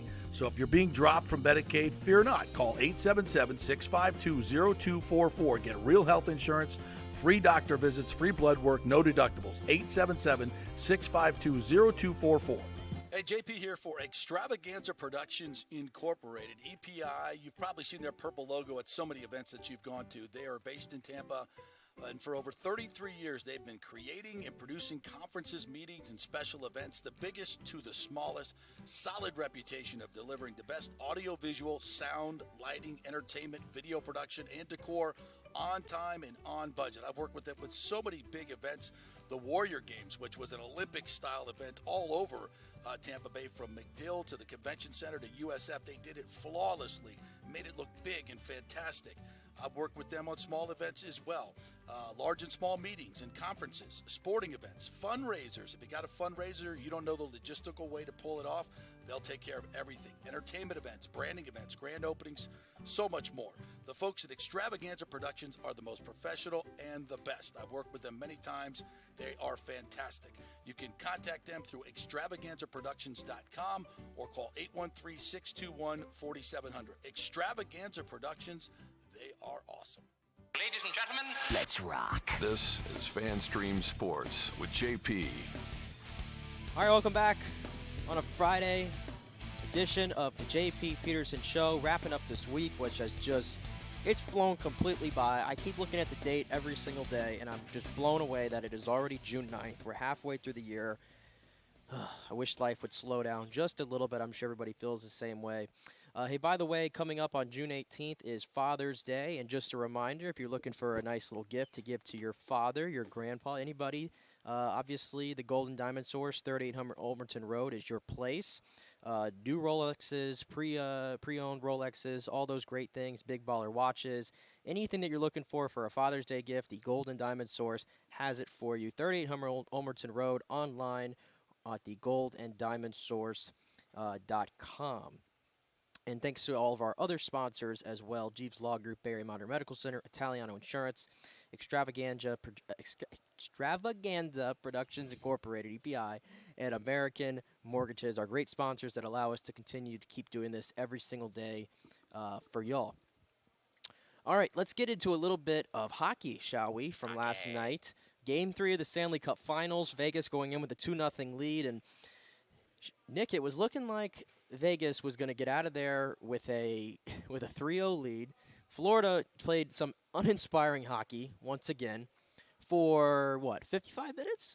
Yeah. 55 minutes last night? Around that. They had 17 shots, okay, with under 5 minutes to go in the third period. Their power play has been dreadful in this entire series, and I saw a lot of Panthers fans were really kind of pointing the finger at Paul Maurice a little bit, which I think is a little unfair because he got you to the Stanley Cup Final in his first year. So how bad can he be? Yeah. Obviously. But no, Vegas, to me, their defensive structure, and that's what Casey Hudson had kind of said yesterday when we had her on, is Vegas has 4 complete lines, and then their defensive structure has just been so well done in this series. At Aiden Hill, the hot goaltender, and Florida found a way to finally beat him yesterday. They got the 6-on-5 advantage. Tkachuk puts it home to go to overtime. And then Carter Verhaeghe, the former Tampa Bay Lightning Stanley Cup champion, who's been so good the last couple seasons. He kind of had a disappearing act a little bit here for the Panthers in the Stanley Cup Final, and he gets the game-winning goal in overtime. And here was the call last night on TNT, and you'll hear, Florida Live Arena? Is that what they call it over there in Sunrise? Yeah, FLA. Whatever. Really. Florida, that's a weird name for an arena. But they erupted last night. Here was the goal. Bennett, cross ice, shot, score!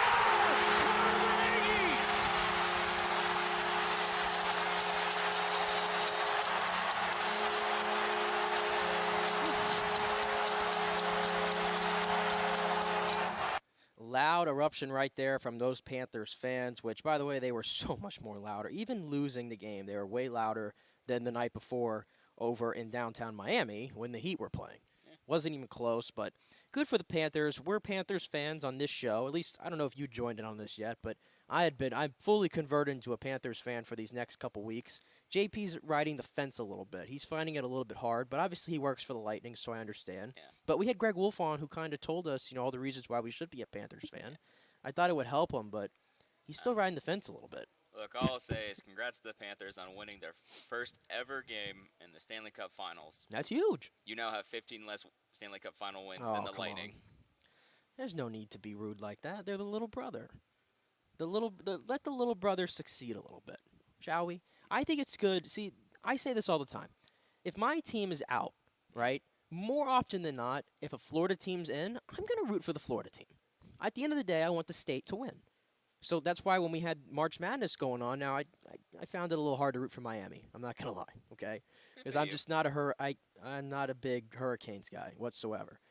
But when FAU was in the final, I was all on board. Let's go Owls, baby. Let's go Owls. I was all on it. And I'm all in on I was obviously all in on the Heat getting to the finals. Now I don't think the Heat are going to win this finals. I think they're overmatched by the Nuggets, and game 3 showed that. I mean, the next game is really what's going to decide that. Like, if they lose 2 straight games at home, series is done. I'm sorry. It is. Like, if they can win it, okay, then now we have a little interesting, especially considering we come back home. Yeah, I don't. Even if Tyler Harrow comes back again, like I said yesterday, I think you're lucky. I think 15, 20-minute cameos max out of him probably. Yeah, I don't know. I don't believe much in them right now. I don't even know about that. Like, they're just so on and off, and which is really just the whole mantra I have about Jimmy Butler. Like, one time, like, his best might be better than anyone. Like, you know, we'll put on these amazing performances. You're like, oh my gosh, this is the greatest player It's been ever. a little bit since we've gotten one of those great Jimmy Butler performances. Exactly, but then he'll just like do these like he'll just like not show up, and it's like, but where was that? Where's Jimmy Buckets? Yeah, and if you take Jimmy Butler out of the equation, you make it really hard on him to score. I think that's where Miami struggles, is because they have a bunch of three-point shooters, as I mentioned, and I think the margin of error is so slim for them. Whereas the Nuggets, there's no stopping Nikola Jokic. Jamal Murray, when he wants to, can give you what he just did the other night. So I think the Nuggets, I think they end the series in 5. I'm sticking to it. But back to the NHL. The Panthers, I mean, let's see. I mean, this is a team that has found a way to steal games. I mean, there's a reason why they're in here. They're not as talented, probably, as as any of the teams they've beaten, to be honest. They're not as talented as Vegas. They don't have that top-end star power outside of, you know, out of Matt Tkachuk, who came alive yesterday, right? Yeah. He was the best player for Florida, and that's what has to happen. Your best players have to be your best players. So Matt Tkachuk was last night. And by the way, Casey Hudson, she nailed it yesterday. Go back and listen. She nailed her picks yesterday, right? She had Marchessault for an anytime goal. It happened. She mentioned Brandon Montour, right? This is an example of how she watches the game so closely. She mentioned that when Tkachuk has gone quiet, it's been Brandon Montour, who's a defenseman, has had the most shots outside of Tkachuk, which is crazy when you think about it. And what does he do? He scores the opening goal last night. Yep. So she nailed it, and Verhaeghe got off the schneid, obviously. So let's see. We have a series now. That place was rocking. Can they stop throwing the rats, though? And you can throw the rats when you get a game-winning goal, but they threw the rats on the ice after Tkachuk tied it up. And then we got to have a 3-minute break to clean the freaking rats off the ice. And like, I thought they were going to stall their own momentum right there. Yeah, like I think most people were complaining because it's dangerous. I don't know, because they're like rubber, right? So it's like, I don't know if it's dangerous. It's just more like, first, like, yeah, you're delaying time, and also like if you do it for like everything, like that's kind of big. You kind of ruin the, you know. Well, to be fair, I don't think spectacularness of it. I don't think the rats are necessarily dangerous because they're probably. I don't know, because I think it was a lot more dangerous. I went to the Lightning Panthers when they played each other 2 years ago in the first round. I was thinking about that. Like we threw the clappers on the ice. Yeah, we started just throwing every time they handed us something. Which, first of all, I like getting free stuff. Lightning fans, please stop throwing them on the ice, because yeah, and the players were even telling everybody, like, can you stop? I was just being like those stop. things. That is a safety hazard. Yeah, that's a safety hazard. Like, but I'm like, at least we do it at the end. We're like. That's what I'm saying. If you're gonna throw something on the ice, do it at the end, not during the game like that. Yeah, and it's like because I thought you stunted some of the momentum potentially there. And then, by the way, I have to get into it because it was the big talking point last night, and it almost came back to bite Florida in the ass a little bit. And I don't know how I really feel about this, to be honest. I probably ride the fence a little bit too much on this. How I feel about the officiating in the NHL in big moments, right? Yeah. Should you throw away the whistle or should you call it straight up? We got a penalty call yesterday with 11 seconds left in that third period. Yeah. First, they called the trip on Barkov, and then I saw the replay, and I'm like, Barkov didn't even touch him. Yeah. He hit the skate of, what was it, Gustav Forsling, I believe. I think it was, yeah. And so they they got the correct call there, but I just don't. I didn't like that call in that moment. 11 seconds left. Now, I know the Lightning got burned by that against Toronto earlier when they missed a blatant. To me, that was different. That was a blatant high stick he definitely on Hagel when he was coming in. I thought I'd forgotten that.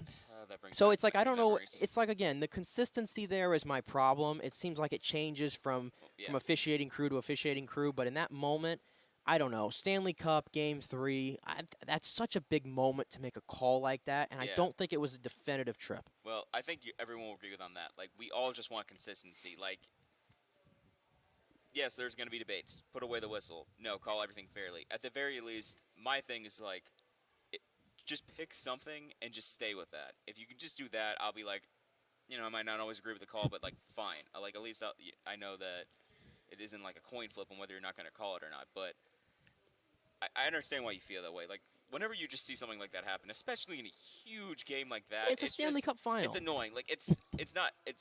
I think this is a little worse, but it's it's almost like back during the Super Bowl when that holding call cost Philly. You know? Right. It's like, because it's so ticky. It was such in a in those big moments like that, I tend to just, unless it's blatant, obvious, intentional. I didn't think that was intentional. Yeah, I really thought they just kind of collided with skates a little bit. And, of course, Stevenson's going to go down in that moment, obviously. I'm not saying he took a dive or anything, but I'm just saying, of course he was going to fall there, as he should. I mean, it's a good play by him. He did his job. Yeah, I don't know. Yeah, I think everyone will agree with you on that one. Like, unless it's, like, very obvious. Like, unless, in the Super Bowl case, unless he was, like, physically hugging him and refusing to let him put his arms up, or in that case, unless he literally took his stick and just whacked under him to take the trip, call that, obviously. But in those kind of, like, toss-up moments, it's just like in the big games, you just kind of want to see him play. Yeah, I just don't like when games end like that. But credit Florida. They were able to kill off that penalty, the last 11 seconds of it there in the third period, and then in overtime, and they were able to get the Verhaeghe goal pretty quickly. I love Stanley Cup final overtime hockey. It's great. Yeah. Sometimes I almost wish it goes on longer because it adds to some of the drama, but good for Florida. They were able to end it, obviously, and we have a series. Yeah. Well, that's the thing. Because they won it, I think that, like, call, no one's going to really remember that. If they had, like, lost and they hadn't killed that off, and especially if they hadn't killed that off. Yeah, and the series, to me, at that point is over. Hearing about it. Yeah, the series is over at that point because they would not – I don't think they would be coming back from Well, the next game, the next one is really huge. If Vegas wins, they're most likely taking this whole thing, especially going back to Vegas. If the Panthers can win, I'm calling it coin flip. I don't know who's winning it. Like, but I will say last night, for me especially, he's not there yet, but, like, remember, like, during the conference finals, like, how dominant Bobrovsky was? Mm-hmm. Like, he's essentially the reason they got there. It looks like he's starting to get back to that form. Because in games 1 and 2, I'm like... Well, he got yanked in game 2. Yeah, I know. Yeah, I'm like, he's run out of gas. They left him out to dry too long. He can't carry him anymore. Yeah, I think it helps. They have a great home atmosphere there down in Florida. Can't take anything away from them there. So when the fans show up, let's see if they can get it. They've never won a game in Vegas though, even in regular season. I know regular season is different. Really? They've never won a game in Vegas. Wow. So put 2 and 2 together there of why they've struggled. I don't know what it is. Sometimes I don't think there's much to that because I think the regular season is just completely different from the playoffs. Like, to be fair, like this is Vegas's 7th season. This is their first ever playoff meet up. So, like, how many times have they actually gone over there? Like, it can't be more than 10. Yeah. There's no way it's double digits. Yeah, that's why I kind of I throw that one out a little bit, but. Yeah, like, if it was, like, I don't know, like, at least, like, 10 or more, then I'd be like, okay, that might be a little concerning, but. Yeah, but we'll see what happens there. And then, again, obviously, the NBA Finals, I think we both would agree the Nuggets are probably going to take that one. Yeah. And then also last night, I caught the tail end of this because I had my weekly softball game last night, which, by the way, we lost again. Sorry. We're 0-4. It just feels like the win's coming. Feels I like believe. Feels like we're never going to win. I believe in you, Nick. You're going to get that win. Yeah, I don't know. Be positive, man. Start not to Positivity helps. Listen, we took such a step backward yesterday. We lost 8-2. And in softball, by the way, if you give up 8 runs, I think 99% of the time you're probably going to win that game because they're all high scoring.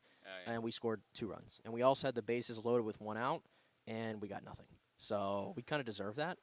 So anyway, though, I missed the beginning of this game, and that's the Women's College World Series, which I watched Game 1. yesterday or the day prior in its entirety, where Jordy Ball went 7 shutout innings. She was fantastic. She's got to be the best college pitcher I think I've ever seen in women's softball. And Oklahoma yesterday, they get down 1-0 to Florida State, and they threw out their second ace. They have like 3 aces. They're just a good team. There's a reason Good is underselling Sorry, it. It's elite. They've won 53 it's historical. straight games. It's historical what they've done this season. Is this one even shocking? What did they go? 61-1? No, 61-1 I think it was this year. They scored over 500 runs. They have 3 aces. They're just a complete juggernaut. So good. I was a little bothered at the fact that, and I know people were telling me, no, that's just all of softball. So I'm like, okay, whatever. The celebrating for every little thing. That's softball, I guess. But can't take away from their greatness. They've won 3 in a row. They got to Kat Sandercock yesterday. They're not hurting anyone. Late in the game, who is done with FSU. I think she probably wraps it up as probably the greatest FSU pitcher softball history. Yeah.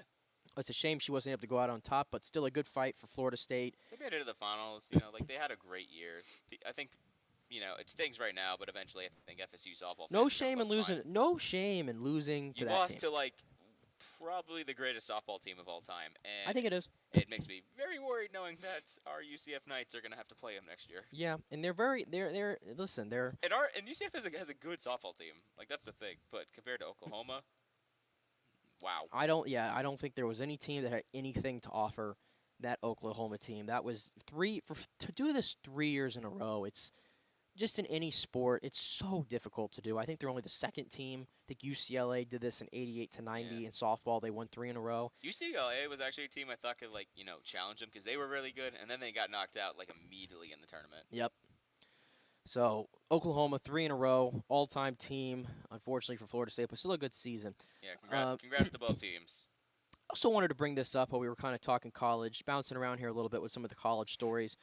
Matt Baker wrote an article this morning in the Tampa Bay Times and kind of about the USF Stadium situation, $340 million on-campus stadium. And he put the payout, what it's expected here. USF is expected to contribute $140 million up front, and then $50 million in donations through the USF Foundation, $31 million from the Capital Improvement Trust Fund, and $59 million from the sale of broadband equipment and licenses. And he adds that no public tax dollars or state funds are included in the proposal. And Matt had some great quotes in here. And also add to the financial part of it. The school plans to borrow the remaining $200 million over 20 years, an expected interest rate of 5.5%. That amounts to an annual debt service of about $17.8 million. And very interesting there, only 9 schools in the country have made larger athletic payments on debt, leases, or rentals last year, according to the Knight Commission of Intercollegiate Athletics. So a very kind of unique deal, I guess is what I'll call it here. And he blissed out some of the concerns. One is that USF won't make enough new money to pull this off. And another one, the projections are intentionally rosy, and then USF continues to struggle with attendance. Those are the concerns here. And he has some quotes in here from some pretty notable sports that word always trips me up, man. It does to me too. Economist, I guess. Economist? Economist, there you go. Sometimes these words just trip me up, man. It's a long day. You're good. But here's one, probably the most blunt one right here from the College of Holy Cross economics professor Victor Matheson. I don't know if I'd call it economic malpractice, but it's pretty close to it, is what they're saying here. So, and then we had the article a couple weeks ago, right, and this was going to be expected. A lot of the academic people at USF are, faculty members especially, are pretty against this stadium. They feel the money can be put towards other practices such as improving the campus, some of the buildings that are outdated, things like that. Which I get. I get that. But to me, athletics in the modern era run most of the universities, and particularly football, right? And we know this obviously at UCF, where football is, I don't think you have to question it. Yeah, football is king there. Yeah. There's a priority around it. That's why we have this whole 4-phase thing that's going on to make the athletics a lot better. Right. And I always compare the two schools for right or wrong because UCF is where USF really should have been right now. UCF lapped USF, unfortunately for Bulls fans, and they have to play catch-up now. And with realignment being all over the place, USF right now, I mean, this is a one-win football team. It seems like they're far away from getting into the premier college football kind of landscape at the moment. Mm-hmm. They've got to win football games. They've got to get more interest and support from the students, obviously. Yeah. And from the Tampa region in general. Now, I know it's hard for fans to get involved because you have a one-win football team. I understand that. But and you have an NFL team. Yeah, there's a lot going on here in Tampa, and the Bulls have always kind of taken a back seat. But an on-campus stadium, I can't stress enough how important this is to into this equation. Yeah. To have it on campus, it makes it a lot easier to recruit. It makes it a lot easier for students to get to the games, obviously. I mean, Raymond James Stadium is like 30 minutes away from USF's right, 'cause that's the other campus. thing. Raymond James Stadium isn't just not on campus. It's like a good bit away. It's a good hike. And for a Yeah. college student, it's probably a hike that, given the product they're putting out there, they're like, Yeah. do I really want to go do that? Right. And it's not just that. Like, imagine what that is for the football team. Like, because I've been to a few games. My last one was the Final War on I-4. Like, what? Like, yes, the field has the USF colors, but like, what do you think it means to these players like walking in, and there's like little USF stuff on there? Like, you still have a pirate ship up there. There's still a bunch of Bucs It stuff. doesn't ever feel like a USF It doesn't game. feel like that. It almost, it just doesn't feel like your place. Like, I will give those the people who run it credit. They have done a lot to try to make it feel like a home atmosphere. Like the touchdown thing, when the lights go out, they start showing the green lighting, which is really cool. Like, but they've done all they can done. It just doesn't feel like a home stadium, and what that does to you as a fan, and especially what that does for a player, I cannot explain it. It sucks. Just having a place that call home, that like literally has, at the very least, just has your branding on it, would just do a lot for, like, I think, just team morale. Yeah, again, the financials of this is the whole kind of trick up here, and Which it is for everything. There's more in here that the stadium must double the team's overall revenue from football if it pays for itself. And I guess in the last fiscal year, the Bulls brought in $18.7 million in football-related revenue. They need that to double for it to end up paying for itself. Now, how likely is that is kind of the big question. With how good they are right now, that's where the problem is. Yeah, so I understand a lot of the concerns. I think USF right now needs to take risk, and I feel like they have declined to take risk, I guess, and be aggressive. And if you're going to be a major player in college football, if you want to be, and we've had this discussion a lot, where USF just has not prioritized athletics in the past. It's all been about the academics, and that's great. I mean, they just recently became an AAU member. Yeah, which, good for them. And to be fair, I think a lot of people will say that is where it should be, and I am, like, you need to pay a lot of academics because you are a university. But also, like, it took them forever to build that, like, indoor practice facility, which, that's kind of a big deal. So, like, if it took you forever to build that, the fact that it's taking you this long to build a stadium, that's something that's going to hold you back for a long time. Yeah, I hope they get it done. I really do. Yeah. I mean, I've said this all the time. I might be a UCF grad, but I'm a Tampa resident and Tampa native first and foremost, and I want USF to take the next step. I really, really do. Look, especially now, because, like, we're going off to the Big 12. Who knows the last time we played them? But it's also, like, I had fun watching those War on I-4 rivalries. I miss that. And maybe having an on-campus stadium could help them get back to that level someday. So, like, you know what? I'm pulling for you. Yeah. Little brother. I don't know. Come at me, comments. Come at me. Yeah, I'll leave that one alone a little bit. Yeah, ignore that. I'll leave that one alone. I'm not gonna pick. I'm not gonna pick on them. I'm not gonna pick on them. I think USF fans have been put through the ringer enough. You've been put through enough. Honestly, I'm not one of those guys who likes to make fun of USF fans. In all seriousness, I really hope they build this stadium, and I hope they can be up there one day because I'd like to see the War on I-4 football rivalry come back. Well, unfortunately, the college football has just made it to where it's almost. To be fair, it is going to be a while. It's made it impossible to get these rivalries to stay. Yeah, when we, have some room, I'd like to see some competitive rivalries. Yep. So because it is fun. It's stressful, very stressful. It's very fun though. It's very fun, but who knows? Maybe FAU and USF will become that new rivalry. And we'll see what happens there. We'll keep updating you on what happens with this USF stadium. I know a lot of people are just like, talk to me when the shovels are in the ground, and I understand. So I get that too. We'll see what happens there. We'll take another break. When we come back, We're going to dive a little bit deeper. We don't do much soccer talk typically on the JP Peterson Show, some football, but I think when you have something of this magnitude come up, it becomes part of a larger conversation. We dove into it a little bit 2 days ago when the preliminary reports were coming through, but now we have the confirmation. Lionel Messi, the greatest player probably of all time, I think that's a general consensus at the moment, Very least Mount Rushmore. is going to be playing 4 hours away from us here in Tampa, down in Fort Lauderdale for Inter Miami, David Beckham's team, the MLS. So we'll dive in a little bit into the financials there, the impact that this has had on the MLS already, and the impact that this could have on American soccer in the future. Stay with us. Back in just a few minutes. Have you been injured in an accident, in an auto accident, truck accident, motorcycle accident, at work, or at a place of business? Well, call the Jeeves Law Group and get the personal attention that you deserve. I made the mistake many, many years ago with going with one of the bigger law firms, the national law firms. And let me tell you, getting a call back from those folks was next to impossible. Weeks and weeks would go by, never get a call back. That doesn't happen with the Jeeves Law Group. Personal attention is what they're all about. When you call the Jeeves Law Group, you will be part of the family. They will represent you in a vigorous and aggressive way against the insurance companies.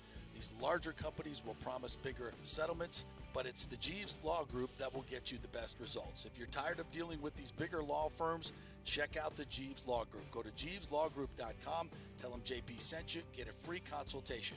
It's the Jeeves Law Group. Scott Jeeves has been representing clients in the Tampa Bay area for over 25 years. Give them a call. It's a free call, 727-894-2929, 727-894-2929, or go to JeevesLawGroup.com. Ladies and gentlemen, are you looking to lose weight or just lean up for bathing suit season where there are so many diets and chiropractors and weight loss clinics out there? You don't know where to start, right? We'll start at Bay Area Modern Medical Center. Chris Lugo, PA, and his professional staff will devise a personal plan for you that gets results and will help you keep the weight off. Everybody metabolizes food and supplements differently. Many of these other approaches are designed for the masses. So how's that going to work for you specifically? It's not. Chris will spend one-on-one time with you to find out what works best for you so the weight comes off safely without the use of harmful drugs and side effects. Call 844-977-3477 or go to BAMMC.com. Tell them JP sent you for priority scheduling. 844-977-3477 or BAMMC.com. Insurance coverage can be confusing and expensive. I mean, where do you start? Which companies can you count on to pay out fast and fair? Well, call the great folks at Italiano Insurance. It's a family-owned business. Jeff and Nat Italiano are carrying on the 60-year-plus tradition of giving amazing customer service and giving back to the community through their annual backpack drive for needy students and their support of the local pediatric cancer patients. But it's the customer service that sets them apart. They can shop all your insurance needs and save you big-time money. Don't hop on the internet and waste time looking at some bogus reviews. Talk to knowledgeable agents and not some voice-generated robot. These are confusing times for homeowners, and Italiano's team of experienced professionals can provide the right coverage for every situation: home, auto, business, life. It's Italiano for all the pieces of your life. Call 813-877-7799 or go to ItalianoInsurance.com. During COVID, over 1.7 million people were added to the Florida Medicaid rolls, but as of April 1st, 2023, most of these people may not be eligible for the Medicaid coverage and will lose their health plan. If you have been notified you are losing your coverage, don't freak out. It's very likely you can apply for a federal subsidy under the Affordable Care Act. Just call 877-652-0244.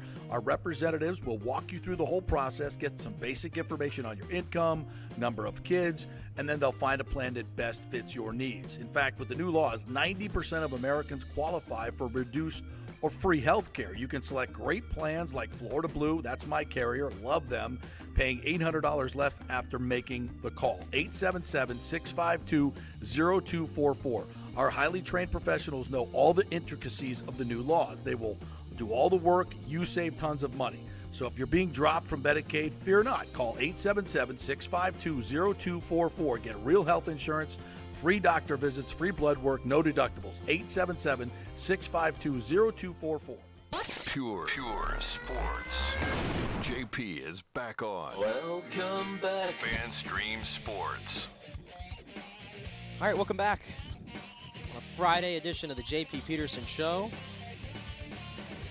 JP absent today again at the Mike Evans Charity Golf Tournament over there in River Hills, close to where I live. So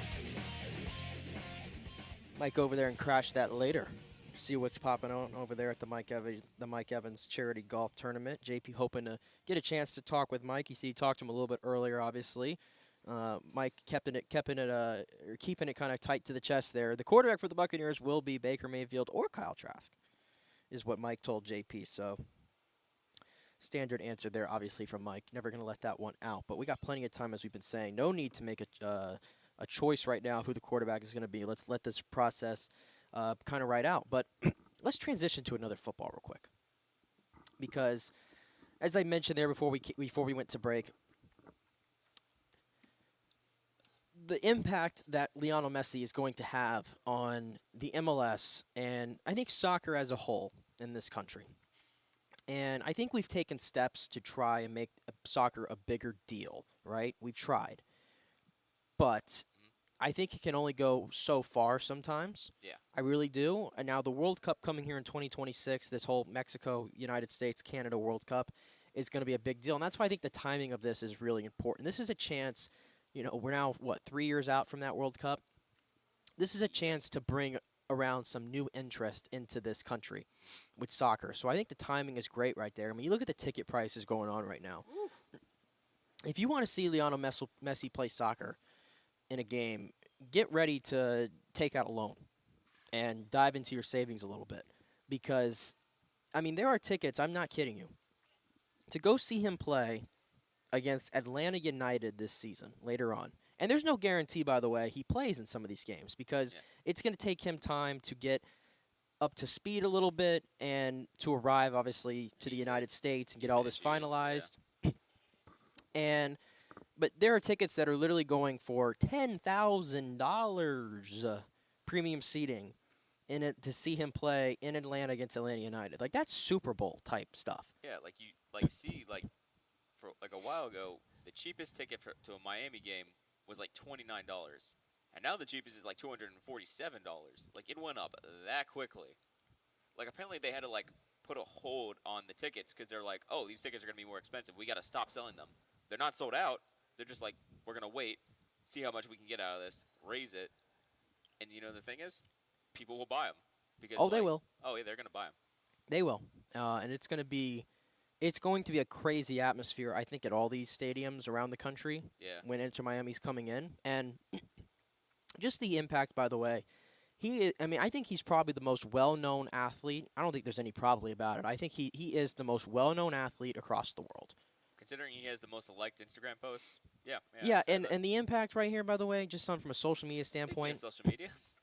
Inter Miami is up to 6.8 million followers on Instagram and rising, okay? They gained over 5 million followers? They've gained over 5 million followers and counting since Messi announced that he was coming to Inter Miami. That's a 2-day span. 5 million. That's a huge jump. They gained 4 million in 24 hours. They have more followers than any NFL, NHL, MLB, or MLS team on Instagram. That is crazy. Crazy. I mean, the shirt sales that this guy is going to do, and Fanatics, by the way, which sucks. This Team Fanatic, Fanatics sucks always. If you put in an order for his jersey, I'm sure you'll get it, by the time they're playing next season. I'm sure that's what's going to end up happening, obviously. By the time he retires. Yeah, by the time he's done playing in the MLS, then you'll get your Messi jersey. Yeah. And what will it be worth then? But no, it's going to have a huge impact. Obviously, he's going to get a share of the revenue from this whole Apple TV, this 2-point-whatever billion type of deal they have with Apple TV. He's going to get a share of the revenue from Adidas from what he brings in, and also the salary, whatever that number is going to be for MLS. Inter Miami is going to pay him. Maybe he's a designated player because MLS has this rule where you can have two. Designated player rule. Yeah. They haven't said anything about that, have they?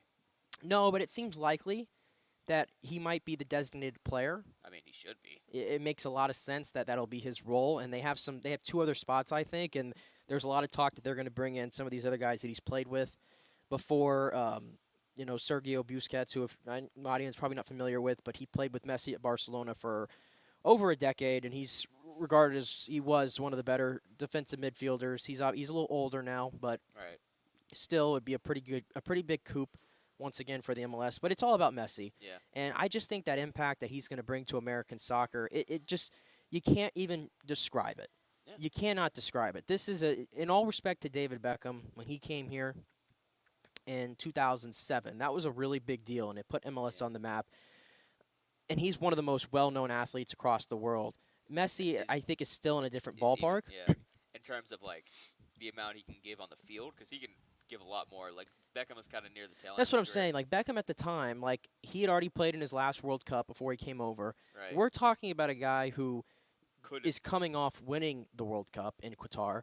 We're talking about a player who just had 20 goals and 20 assists this year, playing in top-flight soccer over there at PSG and in Europe, Champions League, all those kind of things. We're talking about a guy that like good clubs like Barcelona still wanted, and clearly not just for nostalgic reasons. I would say it right now that if every club on the face of the planet could afford Lionel Messi, they would take him in a heartbeat. In a heartbeat, they would do it. Oh yeah. And he chose Inter Miami. Yeah. He still chose. He still had years to play in Europe. Yeah. There's no doubt about it. I want to give him credit. Like the reason, like I don't know if you saw this. Like the reason he said, because he's like, I wanted to go back to Barcelona, but the reason he did is he's like, if I did, they'd have to cut so many people, and I didn't want to do that to them. Yeah, he's selfless. That's very selfless. Because again, the whole Barcelona financial situation, it's a mess. It's a mess. It is an absolute mess how much debt that club is in, and just to register players and get them eligible to play last year. After they signed like 5 or 6 big guys, it was interesting. They went out. They're in like crazy debt. They don't have much money, but they went and spent all this money anyway. Yeah. And had to find all these loopholes to get them registered to play in La Liga. And they would have to do the same thing this year again if they were to bring in Messi. And salaries would have to be cut. They'd have to start selling players, just outright cutting players, things like that. And it was going to be a headache. And Messi didn't want to go through that, obviously. Yeah. But it's sad, though, the way it ended there. Like, he didn't get the proper send-off, I think, from Barcelona that he deserved. And especially the first time around 2 years ago, how it kind of ended really, Weirdly. Yeah. Just like he's going to PSG. Oh, okay. Yeah. So but that's. I think he's going to return to Barcelona one day. Like I don't know if in European soccer if they do like how like what we'll do in like with football teams we'll do like the 1-day contract. I don't know if they do that there, but I think at the very least one day he's going to return and get the recognition. Like whether it's not as a player or if it's just like he's retired and they're just like, hey, you want to come stand on the sideline and get this huge applause, which he will get. Yeah, he will. It will happen. I think he's already getting it right now from Barcelona fans to begin with that are so appreciative of his time there, and he's not even going to play for them at the moment. Yeah, that's the thing. I don't think Barcelona fans are mad that he's not going. No, they're not. Except for, some are because, people are angry about everything nowadays. Well, you shouldn't be. But you shouldn't be. Like he gave a good reason. Like, him not going was the selfish thing, was the selfless thing. If he went there, that'd be screwed. And, that's the one thing because, we've been talking about, what he's done for the Inter Miami off the field. What do you think he can do for them on it? Because we've kind of mentioned this. They are one of the worst teams in the MLS right now. They got a lot of work to do. I will say, they are currently deep into a U.S. Open Cup run, which is besides the MLS Cup, is probably the one trophy that every team would want to win because it's the oldest one. Actually, I take that back. CONCACAF Nations League. That's the one you would want to win because it's not just MLS, but that's the oldest tournament in the history of U.S. soccer. They have a chance to win it. Messi will, at the very least, could play in the semifinals, if not the finals, if they do make it. So we could have a chance to win a title real early. So there is that. But when it comes to MLS season, I am really interested to see because I have seen some people being it is a team game, and they are not the greatest team. They're in the middle of a 5-game losing streak as we speak right now.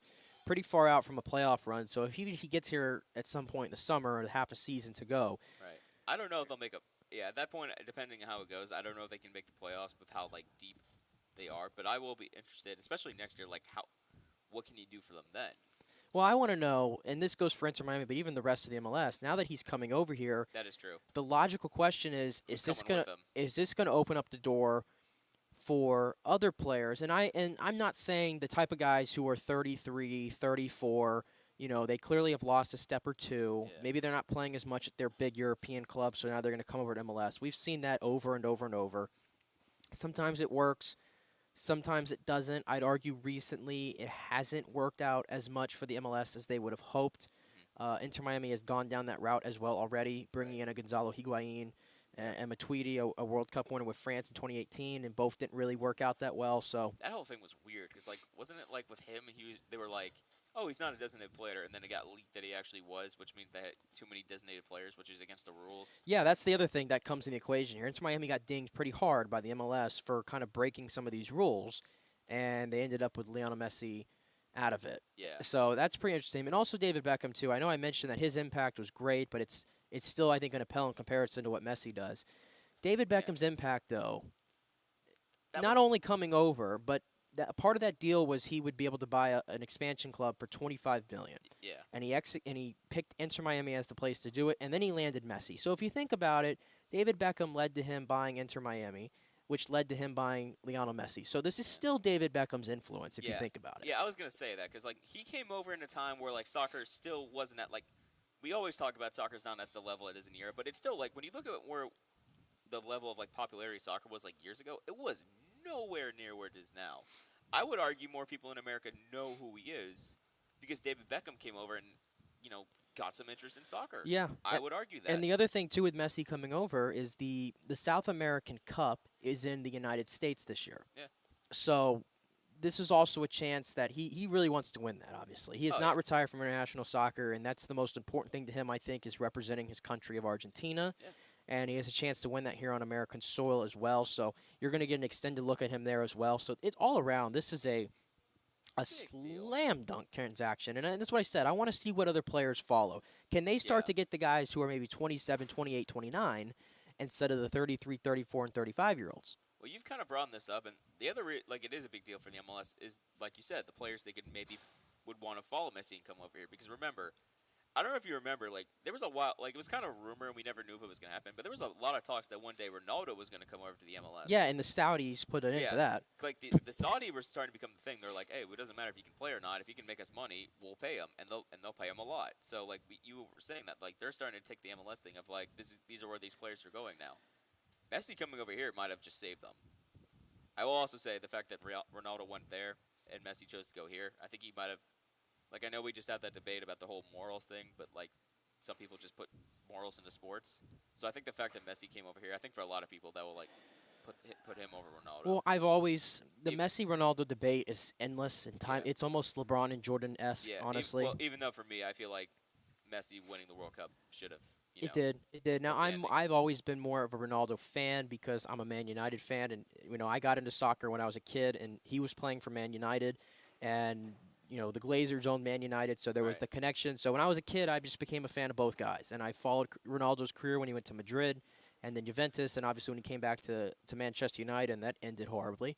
But I think that's the thing. I've always viewed Ronaldo more of he's all about the image. Yeah, he's the image.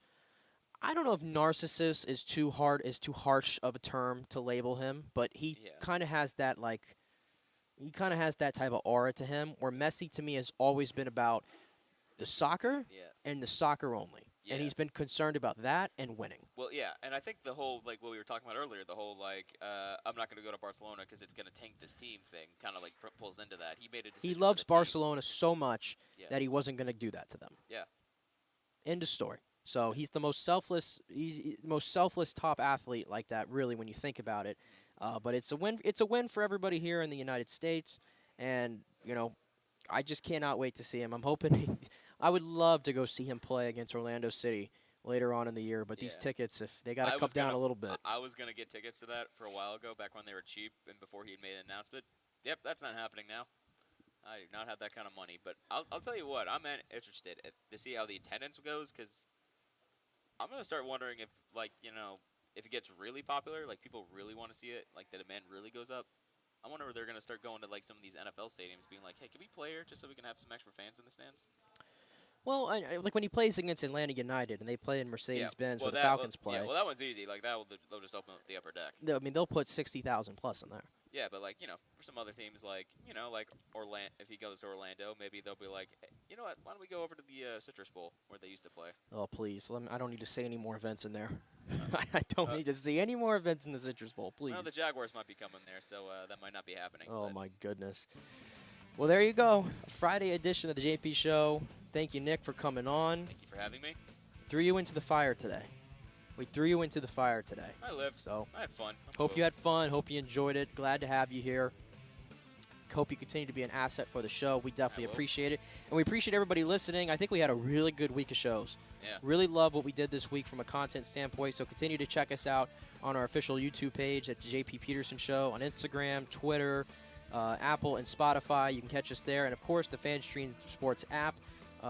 You can listen to that during the show. You can listen to it anytime throughout the day on a loop. So continue to check us out, retweet our stuff, like our stuff, and keep spreading the word. Having a fun time bringing you 2 hours every single day of Tampa Bay sports-centric talk and some national perspectives as well. We will see you on Monday. Go Rays, and have a great weekend, everybody.